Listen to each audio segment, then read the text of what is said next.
bite off a kneecap, how would it look?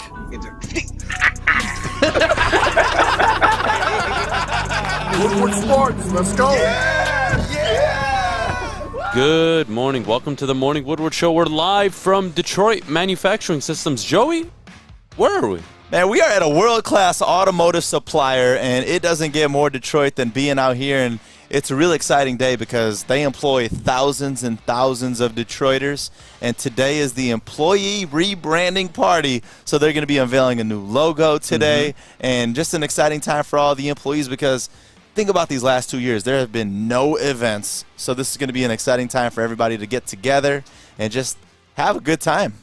It's way bigger than I thought it would be. You guys told me it was a parking lot. That's what she said. Look, I mean, you come down here, hundreds and hundreds of tables. Like, they employ so many people. It's actually an amazing story.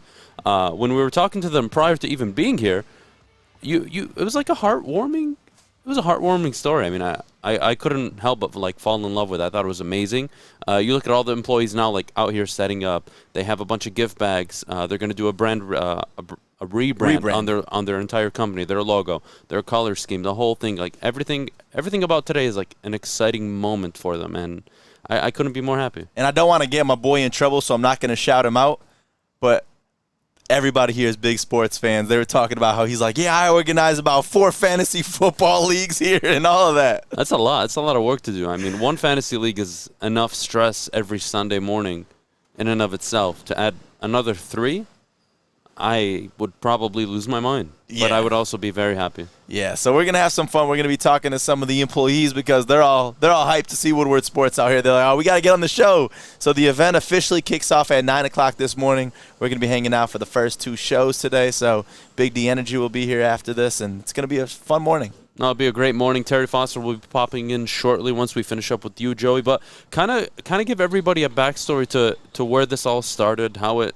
was put together, and what they're looking to do going forward in the future. Yeah, so my boy Dave Dixon, he kind of oversees a lot of things here at Detroit Manufacturing Systems. He gave me a call, and he was like, listen, we're trying to do something fun for our employees. It's been a long time since we've done events because they're known for doing events all the time. And, you know, we've all been around that, you know, just companies that throw awesome events and then all of a sudden, just gone. COVID, right? COVID hits. Just entirely gone. So now it's that opportunity to where they can get their employees back together. They're going to play it safe because they're doing multiple different events, so not everybody's going to be here at one time like they've done in the past. So they're going to be doing this until 1 o'clock, and then later on tonight they're going to be going from 7 to 9 tomorrow morning. So we're not going to be there for all of that, but they're just trying to get the employees together to get excited about the rebranding because they've had the same logo and brand for so long that they said, listen, it's Detroit. You see what the Pistons are doing. You see what all of our organizations are doing, spicing up their brand. We got to spice up our brand. Well, tell me about the DJ that's here. It looks like you guys kind of have a pass. So walk me through who's here and who's going to be like lighting up this entire stage here. That's DJ Paul Martindale, Detroit famous, legendary right there. He's going to be DJing. He was from Channel 955, so he's been in the game for such a long time DJing here, and just a legendary DJ. You know, I've worked with him a lot, so it's going to be a fun time. There's going to be a party where obviously he's got the DJ. We got the LED TV wall getting set up over there. We got the popcorn station, a whole bunch of vendors and games going to be set up on this side of the parking lot, so we'll keep you up to date. Is his last name like his original last name, or did he just like change his name once he became a DJ? It's like, oh, I'm going to put my last name Martindale. It's the greatest part because anyone that I've met that's a DJ, performer, whatever it is, you all of a sudden find their real last name out and you're like, man, it lost everything for me. But Martindale is his legit last name. Wow, honestly, he doesn't look like a Paul or a Martindale, so I'm not sure what to even make of the guy. It's my first time ever meeting him.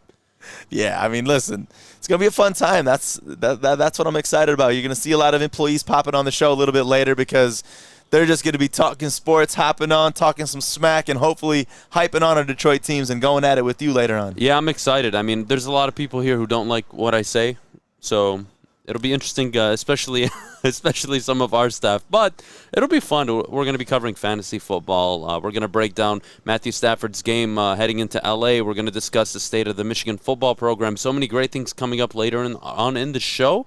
But, Joey, kind of recap before I let you go. the entire day, kind of what you're going to be doing, out and about, socials, being out interviewing everybody here. What's your plan for the day? Yeah, first off, this is an only employee party, so you can't just pop in here. So don't try doing that. I see people commenting right now. We got Calvin Johnson's signed Woodward Sports T-shirt. It's like one of 3 that we have, and it's one of his first signatures as a Hall of Famer as well. So we're going to be giving that away at the event today, and just going to be having a good time. Free food, hanging out with everybody, and just having a good time today with everybody. So free food, that's why you're here. Free food is the only reason why I'm here. Okay. I don't know why you came. You came to do a show. I came for the free food, and then I said, all right, yeah, I'm going to come support you guys. Don't worry. Well, there's somebody else that's joining us right now. Kennedy, how you doing? I'm great. I'm excited to be here. It's nice outside. Everyone's happy and in a good mood, especially Art. You guys can't see him, but he's in a great mood today, which is new and exciting for all of us, just like this event. Well, there's a Woodward sports truck behind you. That there is. It's a better backdrop than what Art has going on, so we'll leave it at that. But, Kennedy, what are you looking forward to today? I'm looking forward to hearing from T-Foss always. It's always great when he's on the show. I'm glad Joey's Where's my here. goodie bag? I want a goodie bag. Damn, they got Joey. thousands of goodie bags over there. They can't give us shit. Continue, Kennedy. But Sorry, anyway, Kennedy. I'm excited to meet all the Where's people my out here. goodie bag at? Joey's going to get us kicked out of here. Joey's going to get us kicked out That's before my we goal. even started. That's my goal. There's no food out here, so I'm going crazy. But back to you, Kennedy. Oh, thanks, Joey. But yeah, no, this is an awesome event, you guys. It's huge. Like they said, they've already covered this, but it's massive. And it's going to be really fun to meet some new people, hang around, watch people win some awesome prizes. I can't wait. Awesome, Kennedy. I'm looking forward to it. We're going to take a quick break. When we get back, I got to catch up with a little old buddy of ours, Fish. So once we get back from the break, we'll catch up with Fish, and then we'll get into some sports topics with Terry Foster. We'll be right back. I'm looking to bring on another HVAC tech right now. We are recruiting 5 to 10 techs a month. We're looking to grow and expand. Every new tech we hire is from Northwestern Tech. The hands-on training is fantastic. They're always my first call. We love hiring Northwestern Tech grads. They come out trained and ready to work. Our program is only 10 and a half months, and our next classes are starting soon. So why wait? I'm looking to hire Hire a graduate of Northwestern Tech. Northwestern Tech. Northwestern Tech. Northwestern Tech. Hi, everybody. Welcome back to the Morning Woodward Show on the Woodward Sports Network. We are live from Detroit Manufacturing Systems. They are rebranding if you missed it, so they're having a huge get-together party banger out here. But now we get to talk to our boy Fish and Adham, and this first topic is awesome because now we've got like 2 different age gaps here.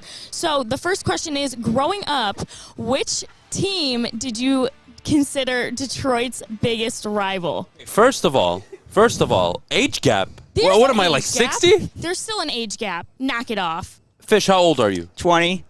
Small age gap. That is nothing. It's still an age There are people that marry other people like 20 years apart. You're I'm very offended. I'm only 26. What? Yes. I always forget that. Chat, did you think Adham was 26? Be I'm very honest. frustrated with everybody here and the looks you've all given me. You know what? I'm going to shave. I'm going to come tomorrow looking like Kennedy. Ooh. I am tired of this. Anyways, Fish, Are you actually going to shave all off? I'm thinking about it. Important questions. If I shave off my beard, will you tell me you love me? Probably not. All right. So there's that. Thanks, Fish. So, Fish, growing up, obviously you're a Detroit sports fan. What was the team you just hated the most? The team you considered Detroit's biggest rival in any of the sports? What was the team growing up you were just like, I can't stand growing up, and then you've grown up all this time, and you still can't stand them to this day? Probably the Packers with Aaron Rodgers and how good he was and the Hail Mary that he threw. Okay, so that was your biggest scar as a Detroit sports fan growing up? Yeah, I would guess the Packers. Packers are probably number 1. Okay, who'd be number 2 for you? Bears. Oh, so we're just going the NFC North right now.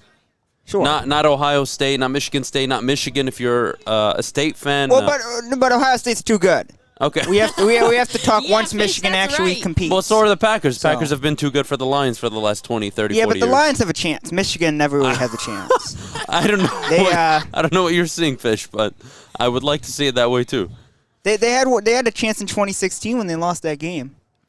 I mean, Fish. I mean, Michigan had a chance. I mean, Michigan had more of a chance than the Detroit Lions have had over the last 10, 20 years. So, regardless, I mean, for me, I think the team that I've hated the most growing up, and it'll never, ever, ever, ever, ever change, is the Cleveland Cavaliers. And it's not because they were ever good outside of LeBron's first few years. I just don't like the Cavaliers. I don't like their fans. I don't like Cleveland. Hell, I don't like Ohio.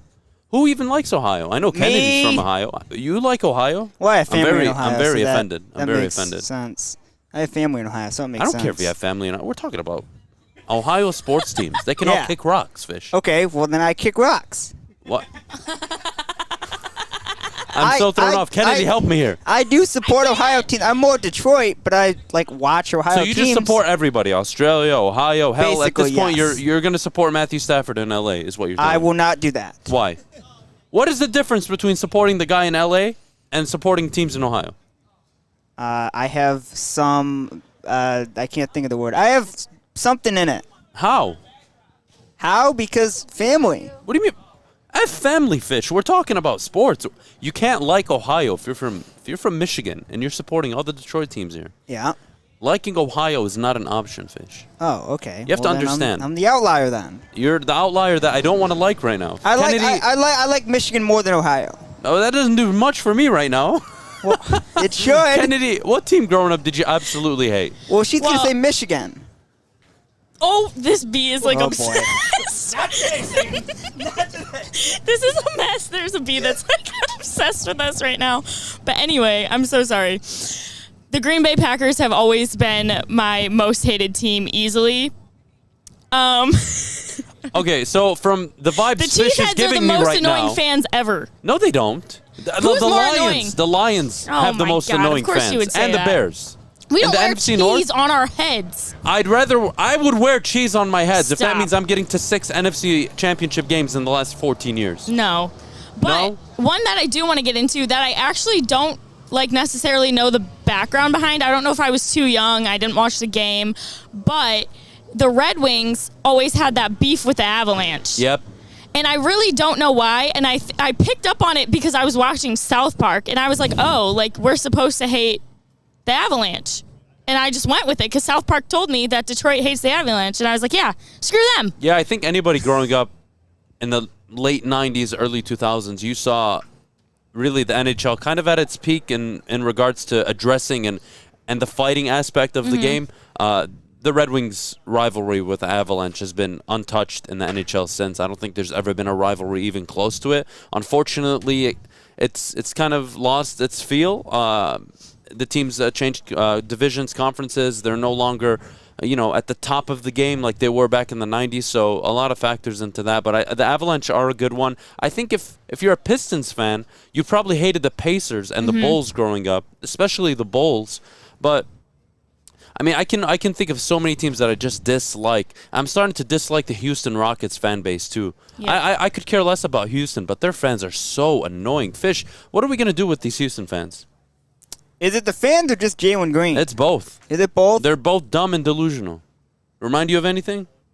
Stop. It does remind me of something, but I'm not going to say it because we're going to go 10-7 and wow you. Fish, you go 10-7. I will send you to Australia, and I'll give you season tickets to whatever you want. Ooh, that sounds nice. No, it's not going to happen. So, darn Kennedy, it. I have a question What's for up? you. Outside of the Avalanche, give me a team in college that you just absolutely hated and always rooted against every single year. In college, like when I was in college? It could be college basketball, college football, doesn't matter. Just overall. So going to Butler, we hated Villanova. We always wanted to beat Nova. That was our big thing.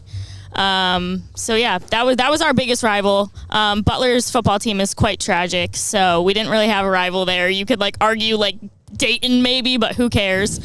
So yeah, basketball was our thing, and Villanova was our team to beat. I couldn't. I guess. Well, I heard you're an Ohio State fan. I have to just Facts. announce it publicly. Boy. So Thank we you. got to talk about this. You're an Ohio State fan. And a Notre Dame fan. And a Notre Dame. I don't know how that even works. Digging my own grave. I don't shouldn't. even. Well, because they don't play each other. Michigan It plays just Notre doesn't Dame. make sense. That's like me supporting Michigan and Ohio State. As a Michigan fan, you'd say Notre Dame is the most hated team. I don't think so. I mean, Ohio State's been whooping ass for 40 years, so I'm not sure if Michigan is too concerned with Notre Dame. I mean, I don't think that's up there. But Kennedy, can you explain to me how you support Notre Dame and Ohio State? I'm so confused. She's from there. Well, no, I'm from here, but then I moved there. But anyway, my dad went to. We know my Urban Meyer stories by now. I follow Urban. I'm an Urban fan overall, but then some teams still stick with me. Like, I still occasionally watch the Gators because I still like them. But as far as Notre Dame, that's like deep family blood stuff. So my grandpa's dad went to Notre Dame, and then my grandpa had his own furniture company and stuff, and so now he's on the board at Notre Dame, basically. So we've had season tickets there behind the visitors bench since I was born. So you were doctored in to the fan base, I was doctored in. So if you go into the library, there's 2 Pilliard family plaques, and those are my family plaques. I hope to God you're not joking. What? Are you joking? Or No, that's real? No, there's gold Sounds Pilliard serious. family plaques. And That those is I would agree with that is impressive. So I can't not like Notre Dame. My family plaques are in there. Okay, fair enough. So you hate Thank Michigan. you. So you hate Michigan. Yeah, I really dislike Michigan. All right. I needed to get that out of you. Yes. I think for me, a team that I hated growing up watching Detroit sports is a team I also share an unconditional amount of love for, and that's the Detroit Lions. Everybody can understand my my current frustration. But everybody shares it. I mean, you grew up as a Lions fan. You had moments, but the moments never turned into anything, and it was absolutely impossible to deal with growing up. But Fish, I'm going to let you finish this up. Give me one more team you absolutely dislike growing up. I mean, probably Notre Dame would probably be one of them. All right, so Kennedy, Fish is not your friend, so get over it. I like the Notre Dame-Michigan rivalry, but Notre Dame was always beating Michigan. Well, not really. Not in the early 2000s. It was a even series. It was more even than the Ohio State-Michigan series has been. So I'm very sad they discontinued the series. I wish they would have kept it going. Yeah, I mean, Notre Dame eventually has to make a decision on whether or not they want to join a conference. It's going to be very important for their future. Again, you don't want to be Notre Dame finishing 10, 11 wins, 12 wins, and being on the bubble of getting into the college football playoff. They need to be able to play for a conference title. I think it essentially secures their place every single year if they're able to win it. Having said that, though, they're probably holding out up until the college football committee commits to potentially an 18 play-in. So that'll be interesting to see. I'm curious to see what Notre Dame does. Do they move to a conference, especially with Oklahoma and Texas announcing they're going to the SEC? Does that mean the Big Ten needs to make moves on Notre Dame and another program? I'm not sure. But when we get back from the break, we have a lot of exciting things to talk about. Terry Foster will be joining us. But before we go, I got to tell you about our friends at Northwestern Tech. Start a new career in an industry that is always essential, the heating and cooling industry. Learn more today by visiting northwesterntech.edu, and don't end up going to Ohio State or Notre Dame. Trust me. Tony is a third-generation logger that has a simple, practical approach to life and work. That's why his Coast DX342 knife is perfect for him. The stainless steel blade is rust-resistant and made for all-weather use. And the double roll-lock safety ensures that it will never inadvertently close when he doesn't want it to. That's why Coast is trusted tough. Welcome back, everyone, to the Morning Woodward Show on the Woodward Sports Network. If you missed it, we are out at Detroit Manufacturing Systems. They are having a rebranding party with all their employees, so it's great. It's going to be bumping in here around 9.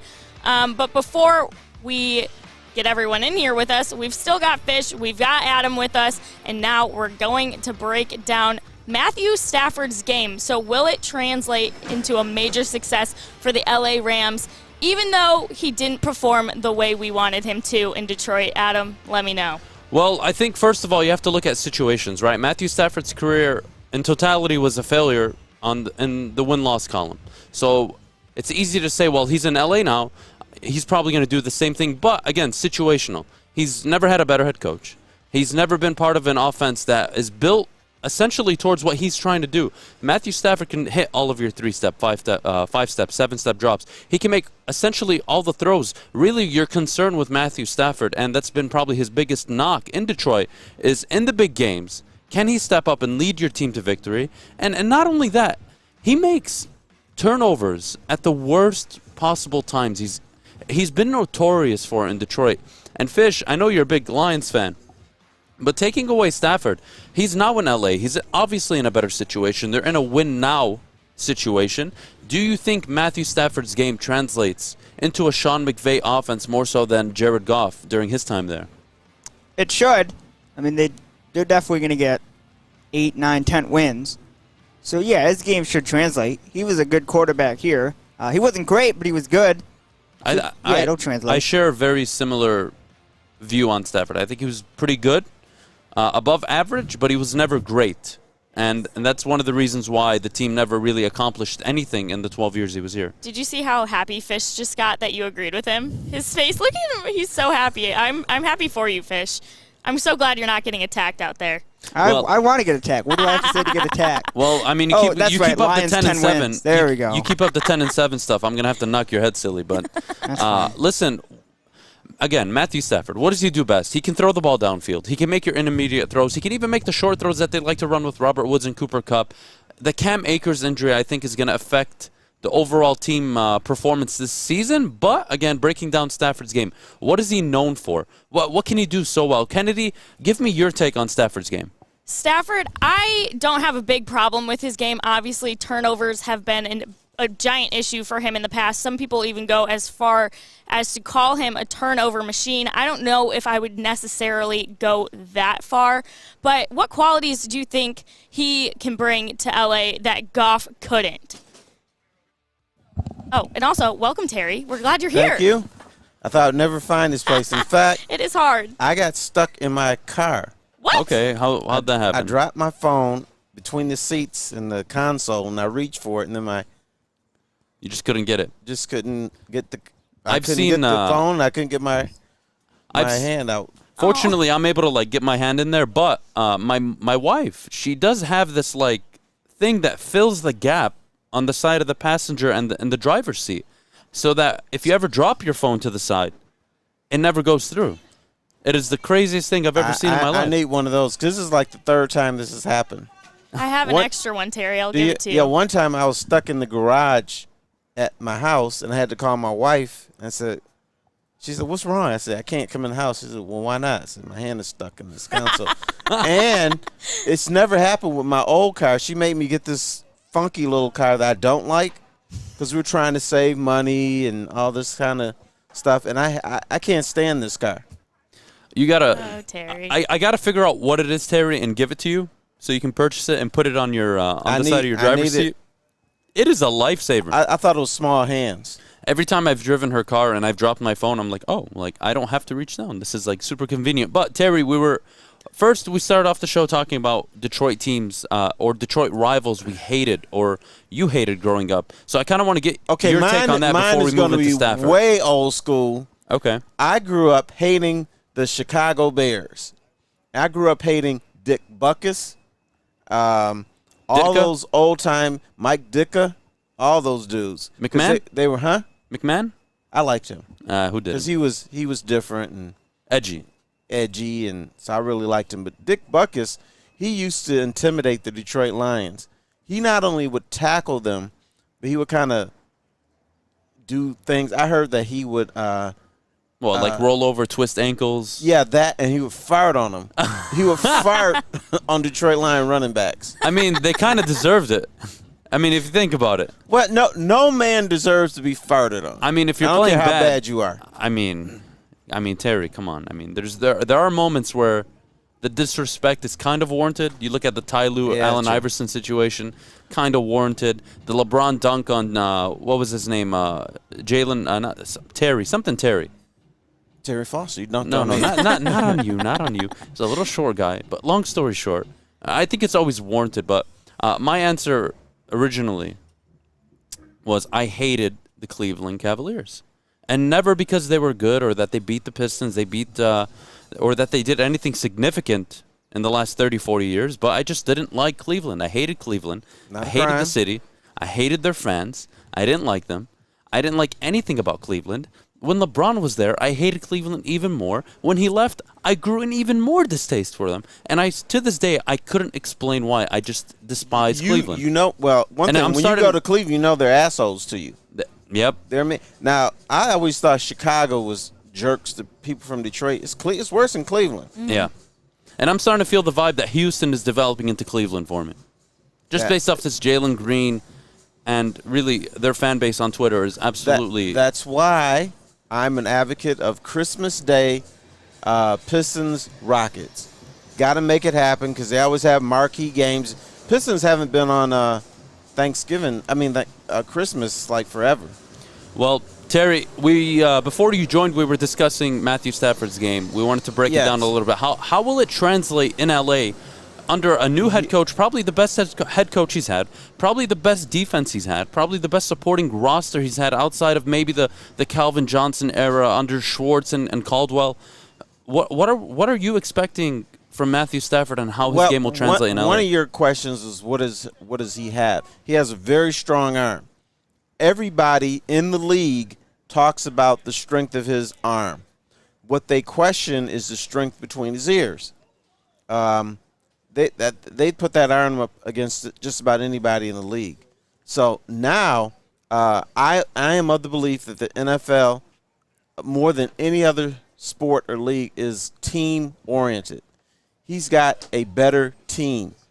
And I know he had Calvin Johnson here, but he had Calvin Johnson and a bunch of bums. But, Golden Tate was the yak man, but couldn't get it done either way. I think being with a real franchise that wants to win a championship will bode better for Matthew Stafford, because here in Detroit, forget about what you say, forget about what I say, the Detroit Lions never talk about winning a championship. That was never the discussion, even when the team had their best teams over the last decade. In the 90s, they never talked about winning a championship. It was still, let's be a good team. Yeah, I think that mindset, that culture, and really that standard is what's kind of preventing the Lions from taking that next step ever until they adapt that mindset of, hey, we're trying to build a contending team that'll contend for the next 10, 20, 30 years. And I'm not saying every year you need to be in the Super Bowl. No, obviously not. But you put out a product that's really good. And you know what? When you have a bad product, you know what you do, Terry, in a year or two? You rebound and you win 11, 12 games. Right. Just like the Packers have always shown they can do. Just like the Bears have shown, the Vikings. And that's just in the division. Or you be a team where, you know what? Lions got a shot this year. Yeah. And they can't just be the goofballs that live here in Detroit. So because they got a shot every year, according to these people. Well, yeah, if you listen to people in Detroit, they got a shot every year. But you even go back to the year they started 6-2. That was probably the first time in my lifetime that they kind of got a national, oh, wow, this Detroit team looks good. Well, we all know what happened after that. Actually, they did not look good. They play some crappy football, but they beat some bad teams. They beat the Cowboys. That's kind of that was the week national media took over on the Lions. It was the week they beat the Cowboys, and that again, like you do any national talk sports show, the Cowboys are rating. So anytime the Cowboys play, I got in trouble that season. Really? Because when they went 6-2, I was doing radio, and I said loudly and boldly, they will not make the playoffs. And the reason I said that is because Mike Fury, who was a defensive back move wide receiver, leaves the locker room and screams, "Hey, media, you can kiss our asses." As soon as he said that, I said, you know what? That's it. Because anytime the Lions talk shit, it backfires. It backfires. Completely. And when he said that, I said, they're done. Yeah, I remember they started 6-2. The team looked good. It wasn't very good. It wasn't decent. They weren't a contender. They weren't the best in their division at the time, and there were injuries in the division that really kind of gave them that leap, that jump start, and they still managed to botch it. And to this day, I'll never understand. You look at the loss in Cincinnati. There were so many disappointments that season, and again, I'm trying to focus on Stafford a little bit, and will he accomplish anything in LA? I think, again, you look at the situation, Terry. I think he's will. Never played for a real franchise. Right. And he's a franchise guy.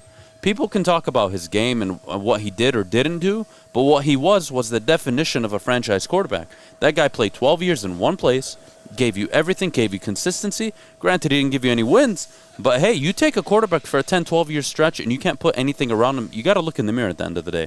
And now he's in a better situation in LA, who are a few years off of a Super Bowl appearance. They won a playoff game last year. They lost to a better Green Bay Packer team. And now you add Matthew Stafford. They have an opportunity in these 2 seasons to make a minimum of 1 NFC championship game, but potentially 2. The Bucs, you can't convince me that the Buccaneers are that much better than LA. Can't convince me the Packers are going to be that much better than LA. You look at the NFC South, you don't know who's coming out outside of the Buccaneers. Are the Saints going to rebound without Drew Brees? Carolina might be a sleeper this year in the NFC South. You go look at the NFC East, that's been a dumpster fire for the last 20 years, but for some reason it's the only division of football that has every team winning a Super Bowl in its history. So it's unpredictable in the NFC. I think Stafford's in a position where he could potentially win a playoff game for sure in his 2 years there, but I don't think that's going to be enough. They got to get to an NFC championship game. That championship or bust there. Yeah. That's a whole different expectation. They got to get to the Super Bowl. And then what happens from there, I guess, is kind of unpredictable. But Sean McVay's job relies on them getting back to a Super Bowl and winning it. It's that simple. It's not going to be on Stafford whether or not they win it. It's going to be on Sean McVay. I cannot guarantee they're going to the Super Bowl in the next 2 years, but I guarantee you this. They're going to win multiple playoff games. Absolutely. Now, that might get them to the NFC Championship game, and it's better than the Lions have done since 1991, but that's still not good enough. No, for what they did. Right? They gave up a quarterback. They gave up 2 future first-round picks. They said, this is not the guy. We are so sick of him. We're willing to give you 2 future first-round picks. And a 3rd round. I believe it was a compensatory because of the move. But regardless, now you're looking at the Los Angeles Rams. Yes, Super Bowl or bust. And again, don't be surprised. But does it change the narrative on Matthew Stafford if he goes to L.A.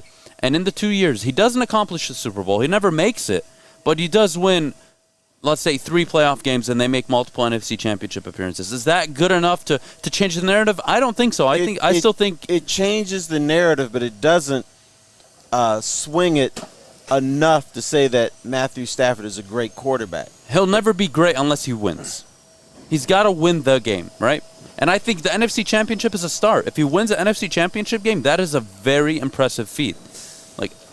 We've seen the Bills go to 4 straight Super Bowls. We've seen the 49ers in years past. They went to the Super Bowl. Jimmy G misses a throw, changes history. Now Patrick Mahomes is the face of the league. There are so many things to consider. I think if Stafford gets to a Super Bowl, that'll be a huge shun, a huge black mark on the Detroit Lions organization. It will finally get people, even here, the goofballs, that admit, hey, you know what, there's something wrong with the Detroit Lions. Yeah. I'm telling you, if your quarterback walks away from his prime, goes into a better situation with a better head coach and a better franchise with actual expectations, and he delivers, it's going to be a tough sell, not only for the fans, but you're going to look at the organization and be like, what is this? You couldn't put together one team that could accomplish what they just did? That hasn't been established yet?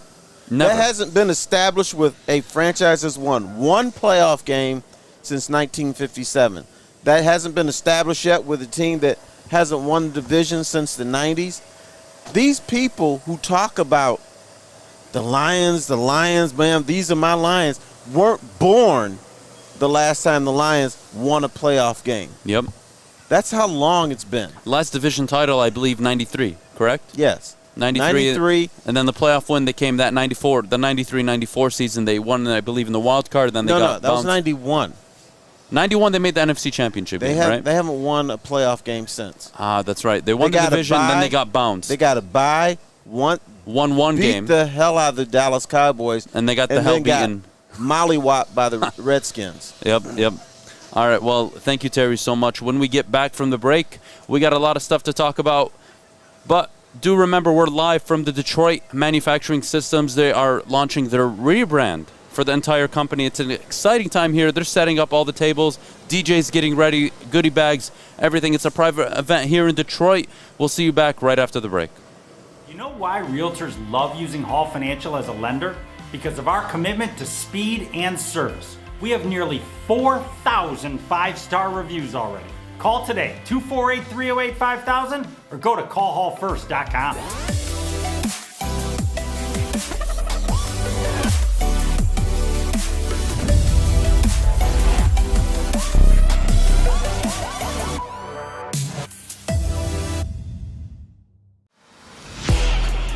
Welcome back, everyone. Remember, we are at Detroit Manufacturing Systems, and this is the Morning Woodward Show on the Morning Wood.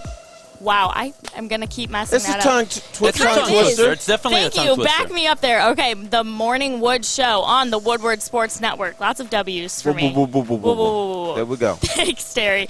All right, so this next topic, I'm actually super excited to hear what Terry's take on it was, since he's been a broadcaster for so long. So were the Tigers right to indefinitely suspend Jack Morris after his comment the other night? Terry, would you like to start? Yes, they were absolutely right to indefinitely suspend him, as long as indefinite isn't for a long time. As long as indefinite means not firing him. Mm-hmm.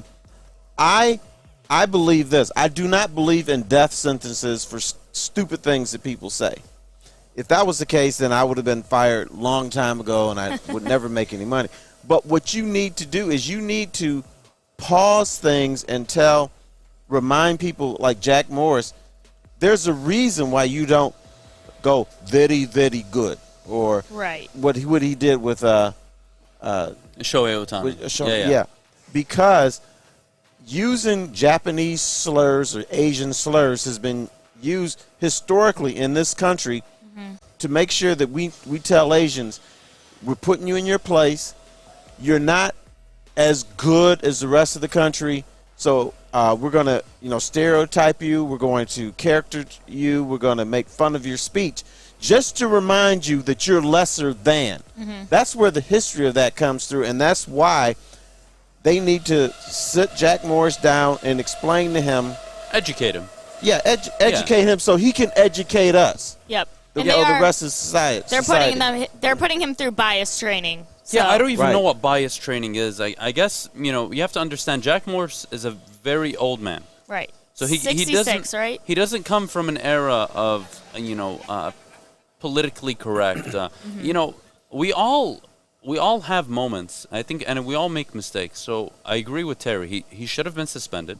He needs some time away to rethink, his own views. Mm-hmm. He does need to do some homework on this subject itself, but really on himself. He's really got to look himself in the mirror and be like, is this how I'm going to behave? Is this what I want people to think of me? Well, Jack Morris has been an ass. Oh, yes, his entire career. Right. Jennifer Fry, who was an intern at the Detroit Free Press, was covering the Tigers. She asked for an interview with Jack Morris while he was in the locker room. He says, the only time I talk to women when I'm naked is if they're on top of me or if I'm on top of them. Ew. And then, wasn't suspended. In fact, the Tigers defended him and said that Jennifer Fry was being a voyeur. Again, this is like, a change in times. Things you can say back then, you can't say now. And just like there are things you can say now that you probably couldn't say back then. It's right. The only reason I can be on Woodward Sports is because of my children. They tell me all the time when we talk, Dad, you can't use that word, or you can't say that. I know you back in the day that y'all was a little bit looser then, but you can't say that. So I listen to them and I say, okay, I can't. Not going to use that word. How problematic? Not how much. How problematic is that for society in general? You look at Jack Morris. Ideally, yes, he learns this lesson, but we are who we are. And it's very difficult to change someone, really, even after their teenage years, let alone a guy well into his 60s. You can't change a man, and you can't change a woman that late. A man has to change, because you understand, my generation, we grew up making gay jokes, and if you made a gay joke, guess what? You weren't ostracized. You were patted on the back and said, that was a good one, brother. So that you could degrade women, which was great. You could pat them on the ass, which you could kiss them. You can do anything. But now things have changed. And so my generation has to adjust to the wait times are now.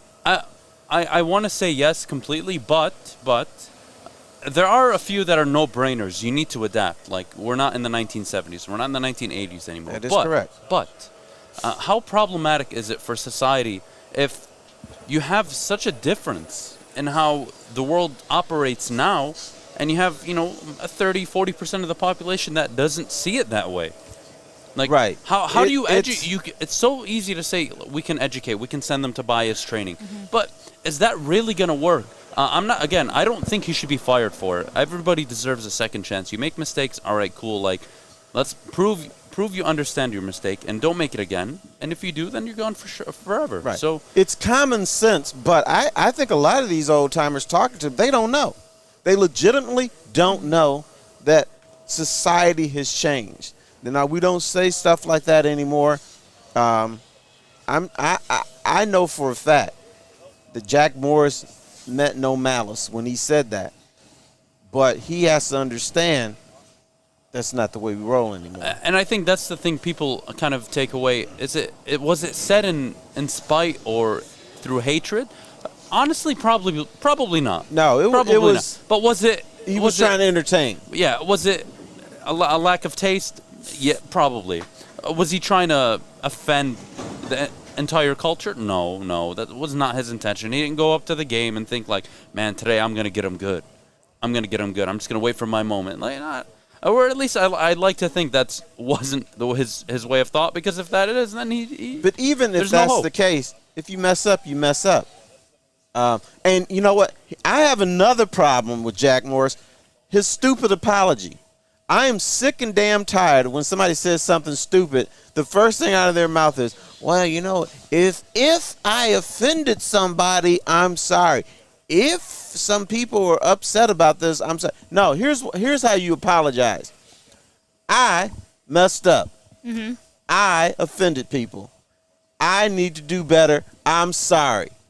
Instead of this, well, if I offended anybody, blah, blah, blah, come on, give me a break. Right. And he started it with, it's been brought to my attention, a.k.a. someone has told you this is offending people, what you just did. So there's no if I offended. No, for a fact you did offend people. Because people called in. Right. And so what did he just say? So there's no if I offended someone. Someone's offended. Again, the bias training, right? So what he's telling you is, he is that, you can call him ignorant, you can call him uneducated. He didn't know. And common sense, he should know what he's doing is wrong, especially on a live broadcast. But, I don't want to spend too much time on it. When we get back, we got some more action coming up. But before we go, I want to tell you about MyBookie, guys. Football season's coming up, fantasy football, prop bets, futures, division, bet on who's going to win the division. Don't bet the Lions winning on the division. Take my word there. But sign up using code Woodward. Visit mybookie.com. Using code Woodward, you put $100 in, they'll match it up 50%. You get $50, $200, $100. You know the drill. We'll see you guys right after the break. I'm looking to bring on another HVAC tech right now. We are recruiting 5 to 10 techs a month. We're looking to grow and expand. Every new tech we hire is from Northwestern Tech. The hands-on training is fantastic. They're always my first call. We love hiring Northwestern Tech grads. They come out trained and ready to work. Our program is only 10 and a half months, and our next classes are starting soon. So why wait? I'm looking to hire a graduate of Northwestern Tech. Northwestern Tech. Northwestern Tech. Welcome back, everyone, to the Morning Woodward Show. Once again, we are live from Detroit Manufacturing Systems. All right, so Michigan football hasn't been great for a while, right? We can all agree on that. Actually, a lot of people would disagree with you. Terry. I'm telling you. All right, well, are you going to call them what you call me, delusional? I'm actually very interested. So, Terry, let me open up then. So let me open up, Terry. The state of Michigan football, I think the program, the brand in and of itself is probably one of the biggest in the country. We can all agree. Yes. It's a bigger brand than it is a football program, though. And Michigan and Texas are the same. Essentially, and USC now, over the last 16, 20 years. And you know who else is in there? University of Washington. Those people there thought they would win national titles. They thought their program was great, and it was just run of the mill. Again, so Jim Harbaugh comes in. The 7 years prior, they never reached the top 7 in the AP poll only one time. He comes in 6 years later. He's done it 4 times. He's been ranked number 2, number 3 multiple occasions. He's walked into the final game against Ohio State. Granted, he's lost every single one of them. He's walked in multiple times where if he wins, they're probably in the college football playoff if they go on and win the Big Ten. So I'm not sure what to make of Jim Harbaugh's time at Michigan outside of I think he's been better than what they've had, but the problem is he hasn't delivered against Michigan State, Ohio State. He hasn't delivered a Big Ten title. And when you're Michigan and you're trying to present yourself as this macho program, you got to win. So I think it really falls down to the expectations and the false narrative that Michigan is this amazing program. I think they're an amazing brand, but they haven't been a football program since '97. Even the early 2000s, maybe up to 03, and that's it. It's been downhill since. Okay, here's what Jim Harbaugh has done. And I know a lot of people are going to disagree with this. He's gotten Michigan back to where it was under Bo Schembechler. But you said, well, Bo won all these titles, and he was 5-4. Here's the difference. Ohio State has jumped leap years ahead of Michigan. They're at Alabama level. Right. Ohio State back then was just another good program. They were Purdue. Right. They were Purdue. They were Wisconsin, Nebraska. They were good every few years. No. Maybe Wisconsin ahead of Purdue. But a lot of those titles were shared with Ohio State, or they shared them with Purdue or shared them with others. The other thing is the Big Ten was awful back then. When you started the season, you had to beat Ohio State. Wisconsin couldn't beat Michigan. Purdue's program was awful, atrocious. Northwestern was terrible. Now Iowa was bad. Now these programs are better. I'm not saying they're great, but if you sleep when you're playing on any of them, on any of those, you could lose. If you're Michigan. If you're Michigan. Back then, all you had to do was roll the ball out. You would beat Wisconsin, Northwestern, Purdue in your sleep. So earlier this week, Terry, I broke down Dabo Swinney's first 6 seasons as the head coach at Clemson, and I put it side by side with Jim Harbaugh. And Dabo Swinney, his first 6 years, 41 and 23. I'm sorry, 51 and 23. Jim Harbaugh, 49 and 22. Very similar. Very similar. They both reached the top 5 in the AP poll the same amount of times. They both were in the top 10 the same amount of times. They brought the program to a respectable level. But the difference is Dabo Swinney, year 7, got Deshaun Watson. And they went on, they lost a national title, and then they won one. And then Trevor Lawrence came in, and then they won one, and then they lost one. And Clemson has been sort of in Alabama and in Ohio State. They're in that echelon now. Yeah, and and Jim Harbaugh, is he going to take that step? I don't think so. They need the quarterback. You can't compare win-loss records in college football and say, well, this program is better than this one, and this one is inferior to this one, because there's a lot of built-in wins. And there's not only built-in wins, but there's a lot of built-in 3, 4, 5 touchdown wins every season. Well, if you look at the strength of schedule over the first 6 years between Clemson and Michigan, who do you think would have a more difficult strength of schedule? I would think Michigan would. Well, I'll tell you about how much. The average strength of schedule for Clemson was 3.08, which was, it's average. Michigan's was at 5.42 this entire time under Harbaugh. Like, he's not playing against jokes, and you guys can laugh at Michigan all you want. Ohio State has been at its absolute best ever since Urban Meyer took over. They went undefeated, but they were banned for all the stuff that happened under Jim Tressel, so they had a bowl ban. They didn't do anything. They follow up with a 1-loss year, and then they go undefeated again and win the national title. All in 3 years. Then Urban Meyer for the 5, 6, 7 years, he's there. He just dominates the program. Who does he pass it to? Ryan Day, Justin Fields, and Dwayne Haskins. I mean, you guys... But guess what? In that time, Ohio State has lost twice to Michigan State. They've lost to Purdue. Mm-hmm. Indiana. Yep. Northwestern. I believe Northwestern and. But you can't. But Michigan can't beat them one time. Well, again, I think. Okay, wait. So you look at Michigan State, Purdue, whoever it may be, that's beaten Ohio State. They were the team that you mentioned earlier, the team that would be slept on. And they would lose because they weren't fully dedicated. You're going into the last game of the year against Michigan. You need your A game. If you lose, you're not going to the Big Ten title, and that means you're not going to the college football playoff. I think they're always ready, but the biggest thing I think Michigan has going for them this year is nobody has any expectations. For the first time under Jim Harbaugh, nobody thinks Michigan is actually going to do it, And I think that's a dangerous thing for Michigan and for the Big Ten. Because they could walk in with 8-9 wins and just ruin the Big Ten season by beating Ohio State. Okay, most years Michigan is overrated in the ratings. And the one time they were underrated was 1997. They started out the year ranked 14th. Then they become national champions. And this year they're unranked. Right. The fact that they're unranked makes me say, okay, all right, you're going to have to pay attention to them. Yep. And, again, you mentioned it earlier. There's always those 3-4 games where you're winning by 2, 3, 4, 5 touchdowns. Right. They've got easy games lined up the first 3. But then it gets difficult. You're going away to Nebraska, away to Wisconsin. And that's going to be the start of your October. If you walk out 5-0, you're heading into your Big Ten conference schedule. And then your Michigan States, then your Penn States, then you're playing all these teams. Michigan, if they can get through the first 5 weeks of the season, I think could be a dangerous team in the Big Ten. I think you just broke some news. What is that? You're saying Nebraska is going to be good. Well, it's away to Nebraska, so they still got work to do. And then they play Wisconsin. Wisconsin hasn't been what they have been. But still, those 5 games, you walk out with confidence, you'll probably be ranked, 21st, 19th in the nation by then? No, they'll be ranked 15th. If they start out 15th, that's Michigan. That's what you do. Yep. Most schools, they'd be ranked, you're right, 17th, 18th, 19th. If Michigan starts 5-0, they could be ranked 15th or higher because of the brand.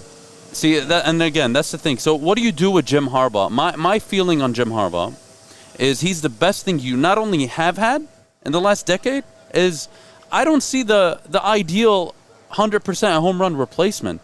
And again, he's brought the program to a respectable level, even under Lloyd Carr, where they were respected in the AP polls. At least now Michigan is getting respect. So yeah, they have a 2-4 last year, COVID, we all know what happened.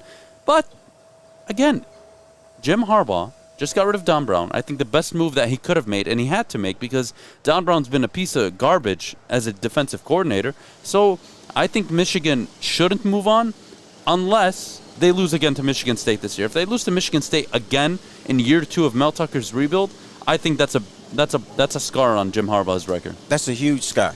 And they wouldn't fire him because Michigan feels this is the best we our can guy. get. And that's not accurate. You can do better. But there's guys who, quote unquote, don't fit into the Michigan program, like PJ Fleck. Well, he's too goofy, he's too this, and he's too out there, so he can't be Michigan coach. I think that's a bunch of malarkey. If a guy can coach, he can coach. I think Michigan has an opportunity here with Jim Harbaugh to have a 10-year-ship like a Nick Saban, like a Les Miles, like even now Dabo Swinney, I believe year 13 or 14. Like if you can stick with him, and in the next 3 seasons he can deliver a Big Ten, and he can show promise and growth, I think you're onto something.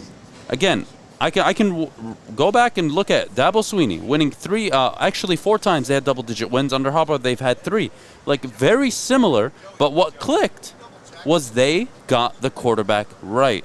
And when they got the quarterback right, national championship appearances, and they were in the ACC. Nobody's knocking off Clemson in the ACC. Miami hasn't been what they've been since the 90s, early 2000s. But not getting the right quarterback, whose fault is that? That's Jim Harbaugh's fault. Right, he's supposed to be the quarterback whisperer. That's one of the reasons they got here.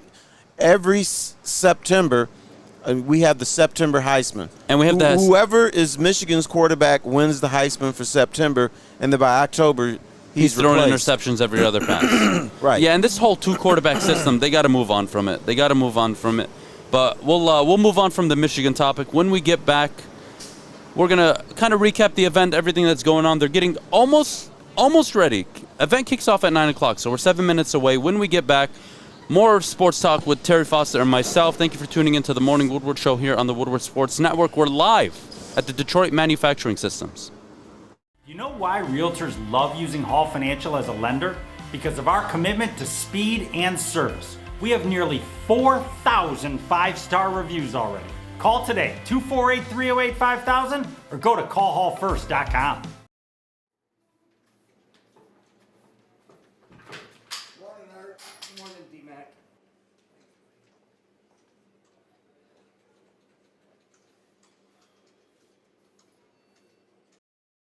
Welcome back, you guys, to the Morning Woodward Show.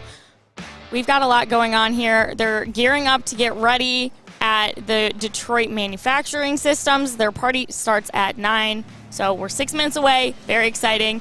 Adam, do you want to tell them more about the event before it starts? Yeah, I mean, well, Joey's here for the food, so Yeah. we can clear up that. They've got goodies, they've got T-shirts, they've got swag. They're setting up this tent area in front of us. Almost 200 people, 300 people can probably fit in this tent. For sure. They've got DJ Paul Martindale out here. They're going to be doing live music, festival events, a lot of stuff going on here. So it's going to be a good time today.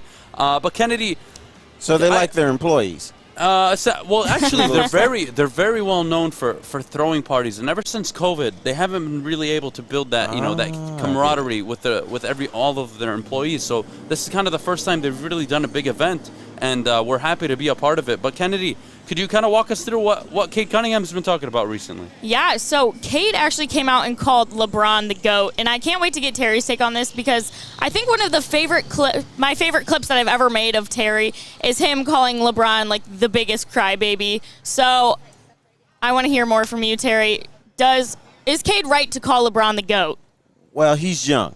Yeah. He's young. Didn't actually see Michael Jordan play, but I can understand why people would call LeBron the GOAT. I would not, and I do not, and I shall not. But he's a young guy. It's sort of like Jalen Green talking about Detroit. There's nothing to do. That's a comment from a young guy who read old clips, and I think Kate is playing with LeBron James or against him, however you want to look at it.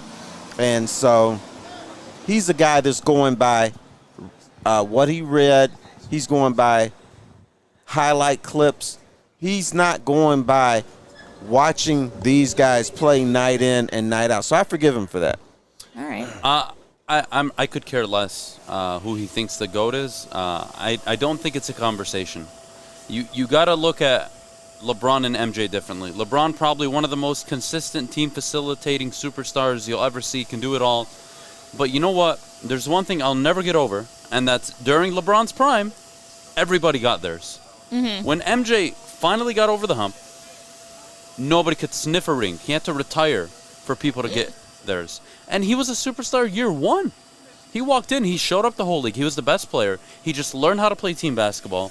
He finally bought into Phil's system, and 6 championships later, I don't think it's even an argument. And people need to forget this LeBron James discussion. He is what he is. The same way I say Russell Westbrook is who he is. It's not going to change. I could care less if they make back-to-back Western Conference Finals appearances. He's not one of the greats at the point guard position, and the same for LeBron. He's probably the best small forward ever. He's probably one of the most gifted players ever.